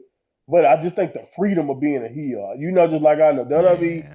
the way they let you just talk as a heel is just so much more real and so much more relatable, easily to relate to, in my opinion, than what they want you to portray while you're talking in defense while still being a good guy. Again, I think Ricky's strong suit is that attitude, is being absolute, is being cocky. They both got the same strong suit, so unfortunately they can't lean into the same thing. So kind of that type of deal. But I do think my thing is with this is that after the brawl last week and after what we have going through, and because what we know we're heading towards, I don't mind it. I just didn't like the whole concept of letting them even do any more talking. Either you do another video package or you have Ricky wrestle a match as champion against Mm. someone else, and then let Trick come do commentary or something. Or even I just feel like after you brawl all show, why are we trying to sit down and act like there's anything else left to talk about? And that's the only thing Yeah. I can say about this. And I'm loving it as well, couldn't it? And then the end, they go, yeah, we haven't got anything to say. That's brawl. Do you know what I mean? It's All like, right, let's well, just go back to yeah, fighting. It's oh, just like, yeah, all yeah, right, it's yeah. like, The come next on match of now. the women's speed bout with Zarya taking on Ren Sinclair. Kendall Gray accompanied Sinclair to the ring. After escaping armbars, Zarya was able to get the pin, so actually didn't fuck up. That's nice on this update. Shikon Sugars versus Javon Evans was next, with Evans rallying late in the match, hitting several signature moves before getting the win. He managed to escape for the rest of Dark State pounced. Use Javon like this. Do you know what I mean? That's what he's great Yeah. at. Then again, doesn't need to hang around. He's not stupid. Just get the fuck out of there. A clever face. Yeah, this is really well done. And shout out to Saquon because these two guys got history on the Indies. I saw a lot of people really excited for this matchup because of their history. And I think you could tell in this match that they got a lot of chemistry. He has a really cool move set that I don't think we get a chance to even see a fraction of because of the limitations of being in dark state. So I haven't mentioned this before because again he's just kind of been I've been trying to give them time to give me something to latch on to with dark state, but I will say that's the guy. I don't know if I talked about it before, but if it's anybody that I feel like once this is over, this dark state thing and all of that. I think Saquon, I think the reason why he's in this match with Javon is because I'm not saying he's as good as Javon or as ready as Javon already seems to be, but Saquon Sugars definitely has that potential of being a guy that can also be a nice young superstar for them to lean on in the future because I've seen him work, and I think you saw a little bit of that in this match. Even though it was still just like a TV length match, but I thought you got a chance to see just a little bit of that flash of that talent in this, and I thought this was really good, like you mentioned. And yes, definitely, this is like the best use of Javon right now in his current state. And I thought at the end of the day, hopefully, other people who didn't know much about Stephon Sugars got a chance to see just a little bit more of what he could do. Yeah, and again, not comparing Dark State to the Shield by any means necessary, but you might have a focal point. And I think Dion Lennox is maybe the guy they got their eyes on, but then someone like Right. Sugars can come through and, like you said, a man managed to break out from there. That's the whole point of a group. Should be anyway, not to just turn each Exactly. other, to actually make people care about you. And the show ended with Chelsea Green, Ethan Page holding a celebration for winning the AAA mixed tag titles. There was a cake in the ring that was obviously hiding someone ready to jump Yep. out. Joe Hendry showed up, and Thea Hale popped out the cake to attack him. She and Hendry took down Page and Green to end the show. Thea was dressed as Joe Hendry. There was lots of cake and all this. Nice. If this was anybody else, I'd shit all over it. But I like all four, so I was like, I got no problems. I should have, but I like it. Yeah, I'm just gonna let you. I'm just let your bias talk because I. Oh my god! You know what? I'm not gonna. I'm not gonna because I agree. I do like everybody here, but I'm gonna say this. My, dear hell. I was gonna say how far you've fallen, but she was like the little firecracker for Chase U. So I mean, she's basically been stuck. What does that tell you? Do you think you have high stocks for your career if you are a comedy act your entire run in NXT? Uh, well, I love the fact they She went had a fair. little serious stretch to be fair to her, but yeah, you know what I mean. Fee, you know you like wearing red tops. You're going to be wearing a blue shirt now. You see what I mean? She upgraded herself from Yeah. to go to a blue shirt for a red top. Yeah, I mean we'll speak about this feud a little bit more. On Impact, we had open fight night, which wasn't much. We did have a sit down with Kalani Jordan, who was a pure heel, and there was an hilarious moment, Monty, where Mike Santana, I think, faced someone, and Tom Hannaford on commentary, obviously doing the voiceover, was like, and he's so angry with this match, he's not come out with his TNA world title. And it's like, this was obviously filmed 6 months ago, but he's so angry. He's not brought that title out with him. I'm sure. I'm really sure. Um, I just don't know. And then Thought about it November with 11th, Kalani. Did being a TNA knockout turn heels? He's like, oh my God god, almighty. so bad Yeah, here. I'm just going. She's angry now because she's a knockout now. I have no What do you idea what think? happened. And then the last episode of NXT, November 11th, the Culling kicked off NXT with Sean Spears, Nick Vance, Izzy Dame, and company Paxley to the ring for a promo. Vance and Spears stood back in the corner while Dame and Paxley grabbed the mics. Crowd chanted, "You deserved it." Dame said the Culling still wants what's best for Paxley and encouraged her to stop handing out title shots to everyone. Paxley says she wants to get an opportunity to give opportunity so nobody backstage feels like she did when she was riding to get here. Fatal Influence showed up. Jason Jane could talk trash. Paxley agreed to give Jane a rematch NXT Gold Rush next week. And what is fucking weird about this is the exact same promo as we had to start off the update on the build up to Havoc. I've just realised it's basically the same thing. Same thing. Thank you. Yeah, yeah, the exact Yeah. same thing. There's nothing I can add to it. She's got the championship now rather than challenging for it, you know. Yeah, Speaking of titles, the men's speed championship was very finally. I don't really count the men's speed championship as a huge title, but it was on the line in a 5 minute match when Americano defended against Jasper Troy. The big man immediately put Grande in the corner and started beating on him. The crowd was in the masked man's corner. The referee stopped Americano for using the metal mask in his place, and paved the way for Troy to hit the black hole slam with just seconds to spare to win the title. I was a little yay! bit surprised because I was like, is the Grande gimmick done now? If he's losing in NXT to Jasper Troy, have they given up? Or is it, what's Well, going on? I heard they're still making money in Mexico, so I don't think they're giving up. Long as people buying it, something from it, they were running into the ground. You can ask Jey Uso about that. As long as they buying from you, Mm. they will work you to death. But uh, I don't know, man. Again, good for Jasper, I guess. I don't know what to think about the belt. I don't know what to think about what this even really means. Like it's an achievement, but like it's one of those things where it's like, yeah, he want you the champ, but like, man, like we're like, all right, cool, fine. Are we all excited for the Jasper Troy 5 minute matches? Because most likely that's probably where he's best suited at the moment, just having 5 minute matches. Well, Like I don't know. I think the thing is we were talking about, I think, in the last update, and it might be better to have someone like try and survive 5 minutes with Troy as opposed to something like Maybe, that, and yeah, try and make him trying rather than giving like yeah, you can't give a match in 5 minutes. Do you know what I mean? So it has to be kind of right, gimmick. And again, if they don't have him walking out with that title around his shoulders like the chains and have the chains gone, they're fucking making a mistake. You know, yeah. that's how we should carry the championship.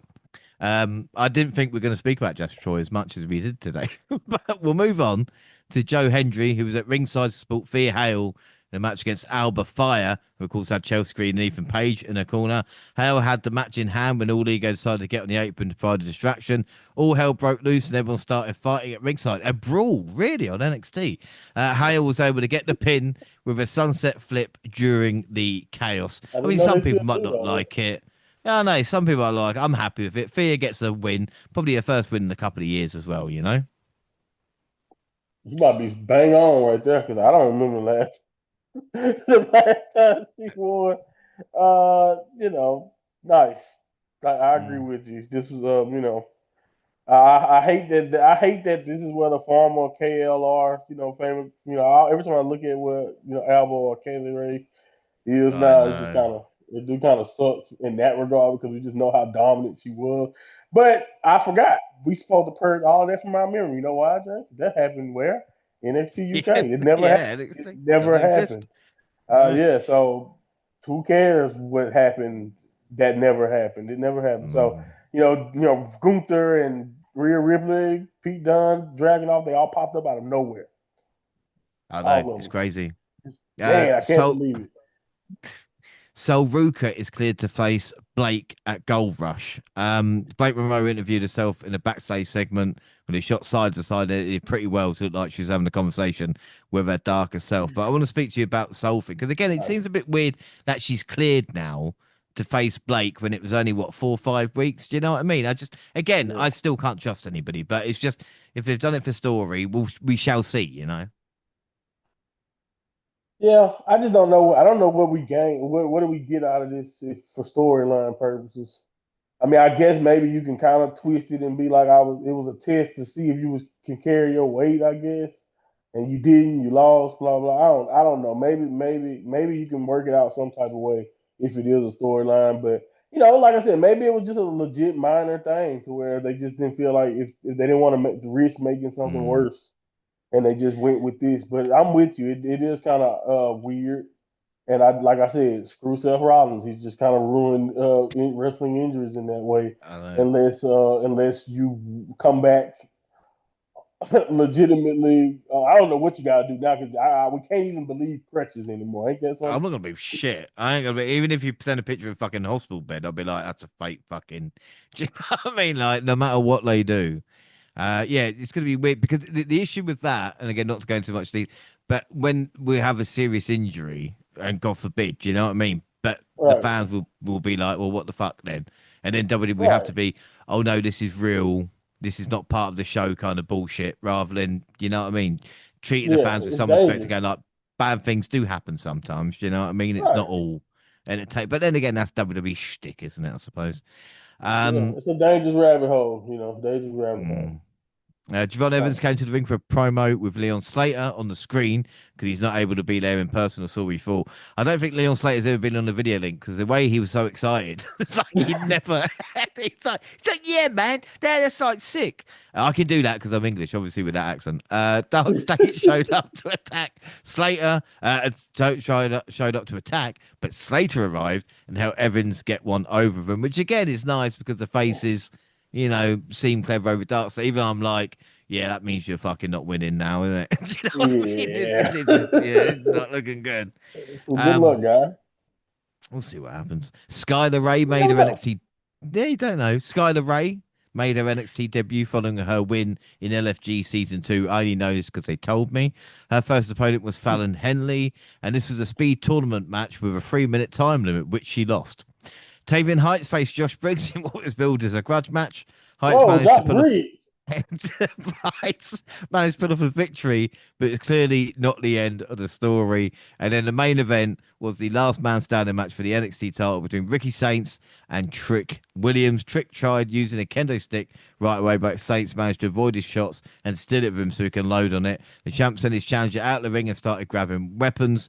Once Trick had the upper hand, he tied Saints up on the ropes and hit him in his injured ribs with a kendo stick repeatedly in a great spot. Despite being put through a wall low, Ricky was still able to get the victory after spearing Trick through the announce table as they were Super among the Saint. crowd. I Super really Saint. did think that was a good bump. I thought how they were going to do Mm-hmm. it. And again, to hit that, Trick that was great. apparently roughed himself up for real too for doing it. I think he hurt himself, cut himself or something. Legitimately doing it too. So yeah. Unbelievable. So that was the end of the last man standing match. I'll leave the last week. What were your thoughts on the match? Because again, you mentioned it, Havoc. Trick and Ricky, they kind of knew this match was coming, and I think this was the match we should have had then. 100. That's my only downside because I love this match. This match right here, I don't want to say like 5 stars, but I was over the moon watching this, man. This was fun. This was them both at their best. This is obviously, I think these type of matches. And if you think back to like the Pete Dunne Last Man Standing match, like Trick Williams kind of shines when he's allowed to not have to just be. And maybe WWE can take note of this. That Trick Williams seems to specialize in like a more of a free form fight feel. And I think even with the Dragunov matches, if you remember, maybe that's probably why some of the mellow matches didn't work the same because a lot of them were straight up matches. Or I think they put them in a cage after that. But Trick seems to shine, in my opinion, when he's allowed to just fight. And I think even in this match with the match with Dragunov, I think back to how physical that was. I think back to the stuff with Pete Dunne, the Last Man Standing match. That was fun. And this match also was also just a Trick, in my opinion, at his best. And then Ricky also got a chance to showcase that toughness and that resilience that they love in WWE baby faces to show. And again, everything about it was just better. Like the intensity was better. It added it matched the fact that they couldn't stop fighting each other the last few weeks. Like this felt like two guys that couldn't stop fighting each other. Like me, like that other match. I mean, the other match kind of just felt like, all right, whatever. They talk like they don't like each other, but it just felt like just another match. And like I 100% agree. I think they knew that this was going to be a two match or like a multi match program, and they didn't want to go too far into what they could where both guys could go. They couldn't. They didn't want to go as far. And I think unfortunately that kind of. And again, I get it if you don't really got a lot of bag, in my opinion, to kind of dig in for a few of the match. But I do think it did that first match a disservice when we're talking about a world title match and we're talking about the most important championship and the stakes. It's really a bummer that you couldn't go as far as it felt like they needed to, because this match right here, I thought this was great, and I just think that honestly, if we could have got something, even a part of this for the PLE to lead up to this, would have been even better. But I do think at the end of the day, they gave us the best they could. They left it all out there, and I couldn't ask for much more from two guys who, in my opinion, showcase right here that Trick again. I don't think Trick needs much. I don't think it's much enough for Trick. I know I feel like I've said this a billion times, but yeah, I don't think it's anything. I don't think Trick got anything left to prove. I think this is a perfect way. If you want this to be it for Trick Williams in NXT, I think this is a great way to send him off. And I think Ricky did a good job of legitimizing himself a little bit more with the way he looked in this match too. Yeah, without a doubt. And like you said, with Trick Williams have run the deal, and what a run it has been. We Yeah. will miss you on the NXT updates. They really need to look at that wall. I think it's a hazard, Monty. I'm not going to lie. Like they need to put stronger materials behind it. But we should say as well, NXT ended with Ricky Saints celebrating and Oba Femi showing up to end the show Wow. and collect his fucking gold, man. I mean, how cool is Oba Femi? Even just a shadow of Oba. Do you know what I mean? Cast a shadow across the entire NXT. Um, so, Yeah. Monty, I'm going to get your thoughts on that. I'll get your thoughts on NXT this month. And obviously, we've got Gold Rush on the next two episodes of NXT, which we have on the next update, and Oba Femi returning. So, what are your thoughts, what we've seen, and obviously, what's upcoming as well? Again, I thought this was some pretty solid stuff. I mean, again, like I kind of mentioned with Halloween Havoc that we were in a good place, and I thought it was a good show. But I think where we are in NXT, we got a new women's champion. I really like having Tatum Paxley in this spot. The work Ethan Page and Chelsea Green are doing, when they show up. I do wish, like I mentioned earlier, that we were a little bit more organized in our presentation. And like I said, they're just asking the viewer to do a little bit too much, in my opinion, when it comes to.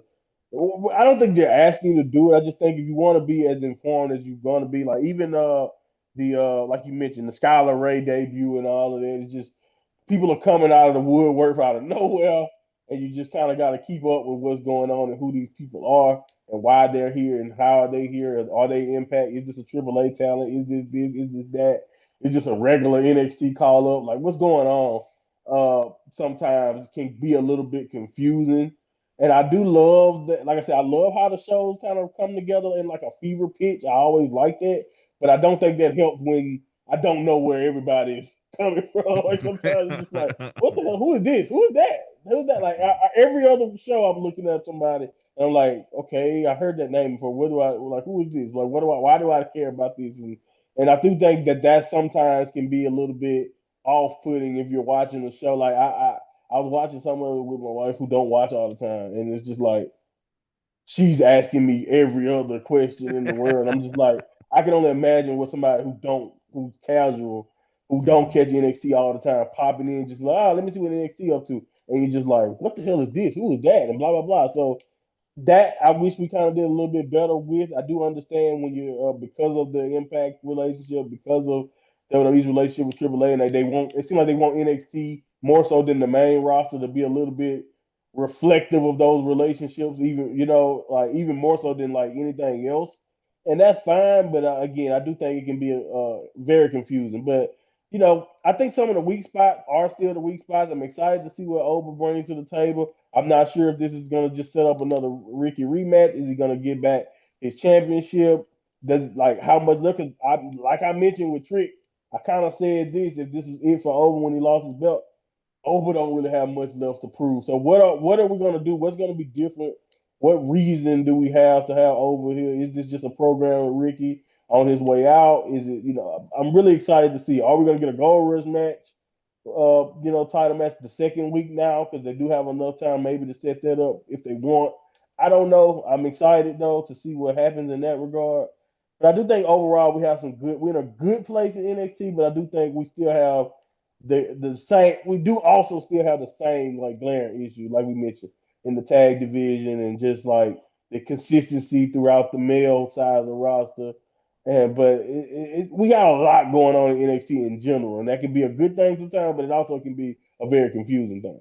Yeah, and again, it's a little bit of space that we're going to have because of the gold rush. I mean, deadline probably won't be until the update after, maybe, but at least NXT have given themselves like a month to actually kind of build it up, and we know really on Survivors as well what would be interesting. But yeah, like I said with Obafemi as well, if Obafemi turns heel, all bets are fucking off. That's all I am saying. And that is it for NXT. But we had Impact. It was back with a live show. Now, we're not going to cover Victory Road because they gave themselves 24 hours to build up the show. So if they're going to do that, I'm going to give it another update, I suppose. But we did have a live Impact. Ava was there to confirm the partnership. Ariana Grace is the liaison again. But TNA champion Mike Santana had a rough night. Robert Stone, Lexus King, Shannon Stacks Lorenzo, Brooks Jensen, Charlie Dempsey, and High Rise, who I weren't even sure were in NXT anymore, attacked him. Robert Stone stomped a steel chair onto the arm of Santana, and then Frankie Kazarian called his shot on an injured Mike and is your new TNA champion. That's right. So the first appearance from Mike Santana as TNA World Champion since he won at Bound for Glory. Let's remember, TNA took 4 weeks off. He lost the championship. Monty, I mean, you told me the news. What the fuck is going on, I mean, I was baffled, man, and when I got the context of how it was accomplished, I think they wanted me to feel a little bit better about it, but I still was like, where it's just like, no, like no, like no, that's still stupid. I don't care if he got attacked by random NXT people or like he was still. I don't care if he's still protected in the loss. Like it's still an unnecessary, frustrating way to book your new champion, your new possible face of the company, a guy who it felt like after he finally got the belt back for Impact, felt like we were putting all the money on there. And I get it. Sometimes, especially as baby faces, the chase can be more compelling. Putting him back on the chase doesn't necessarily have to be a bad thing. I understand that, but I don't know, man. To me, it's just very not concerning, but it just felt very one of those things I say all the time when we talk about impact. Sometimes it's just like that's very impact, a very impact way for them to treat know? a guy who just, in my opinion, has the potential to lead them into a new era of the company. Uh, and like again, I thought that they were smart enough to realize that he was money and that it was time to put him in that position. But again, I'm not gonna over I'm not gonna I'm not gonna over react per se because like I said, with the other details, I obviously think something is at play here because of how it was done. I just still don't like it. I don't like the PR. I just feel like Impact is in such a was in such a good place and like has such have so much stuff going in their favor. I don't know why they continue to try to lean into the fact that, oh no, we're Impact. We like to make things as hard as possible on ourselves, or screw Mm. screw things up in a way that don't necessarily have to be. Is it a narrative, an interesting narrative that can be spun here or explained away? I'm sure something can be taken away from this position or this spot.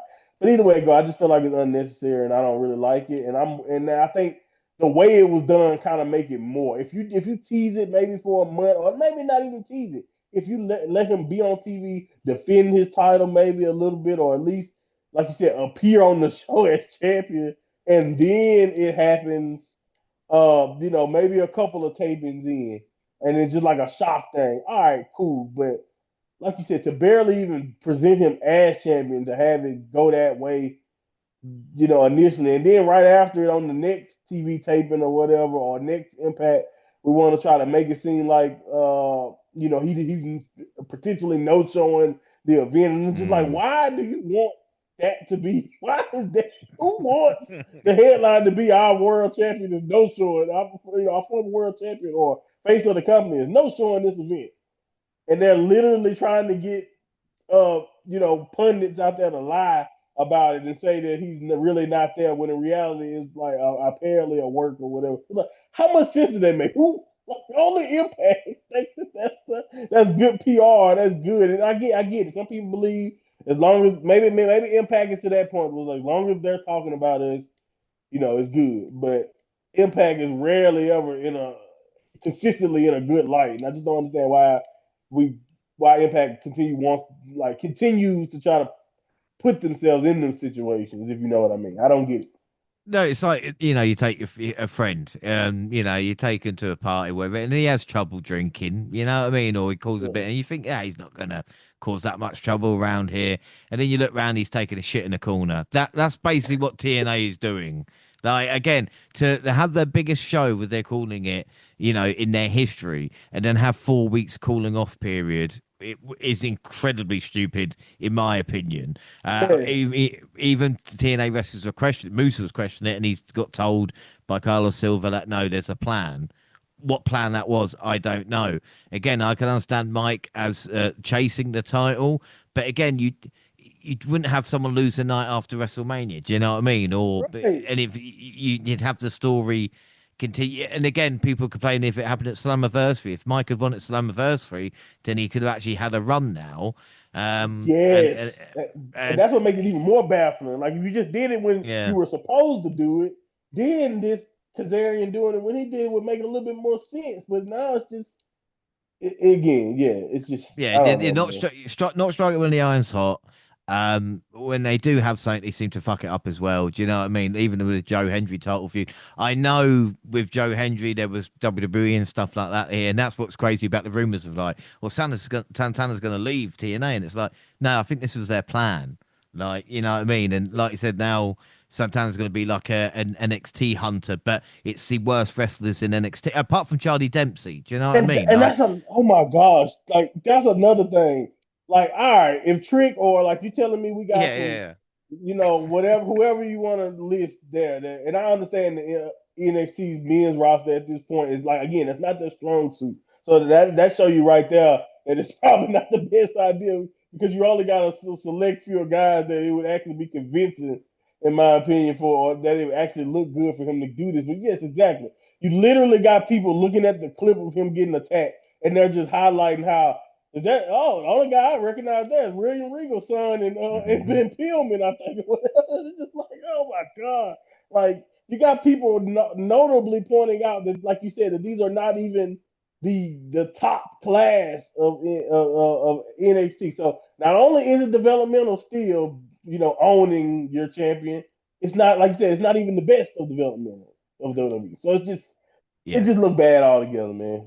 And it's a shame because Frankie Kazarian, say what you will, become a Grand Slam champion, TNA, Ooh, the career he had, yeah, you know what I mean. It should have been a moment of like, oh look, one of the TNA originals has won a champion, but instead it was, oh, TNA have done it again, there you go, which is exactly. crazy, And again, they could go into more about the booking of the knockouts division and everything else in between, but like you Yeah. said, TNA has become an extension of NXT now. So it'll be interesting to see what happens, as they build up, I guess, to the next special with hopefully more than a day build, But that's it, we talk about TNA, talk about NXT, but we'll leave it for now. Don't forget, we're across all social media, X at the WNR Podcast, I'm at the WNR Pod James.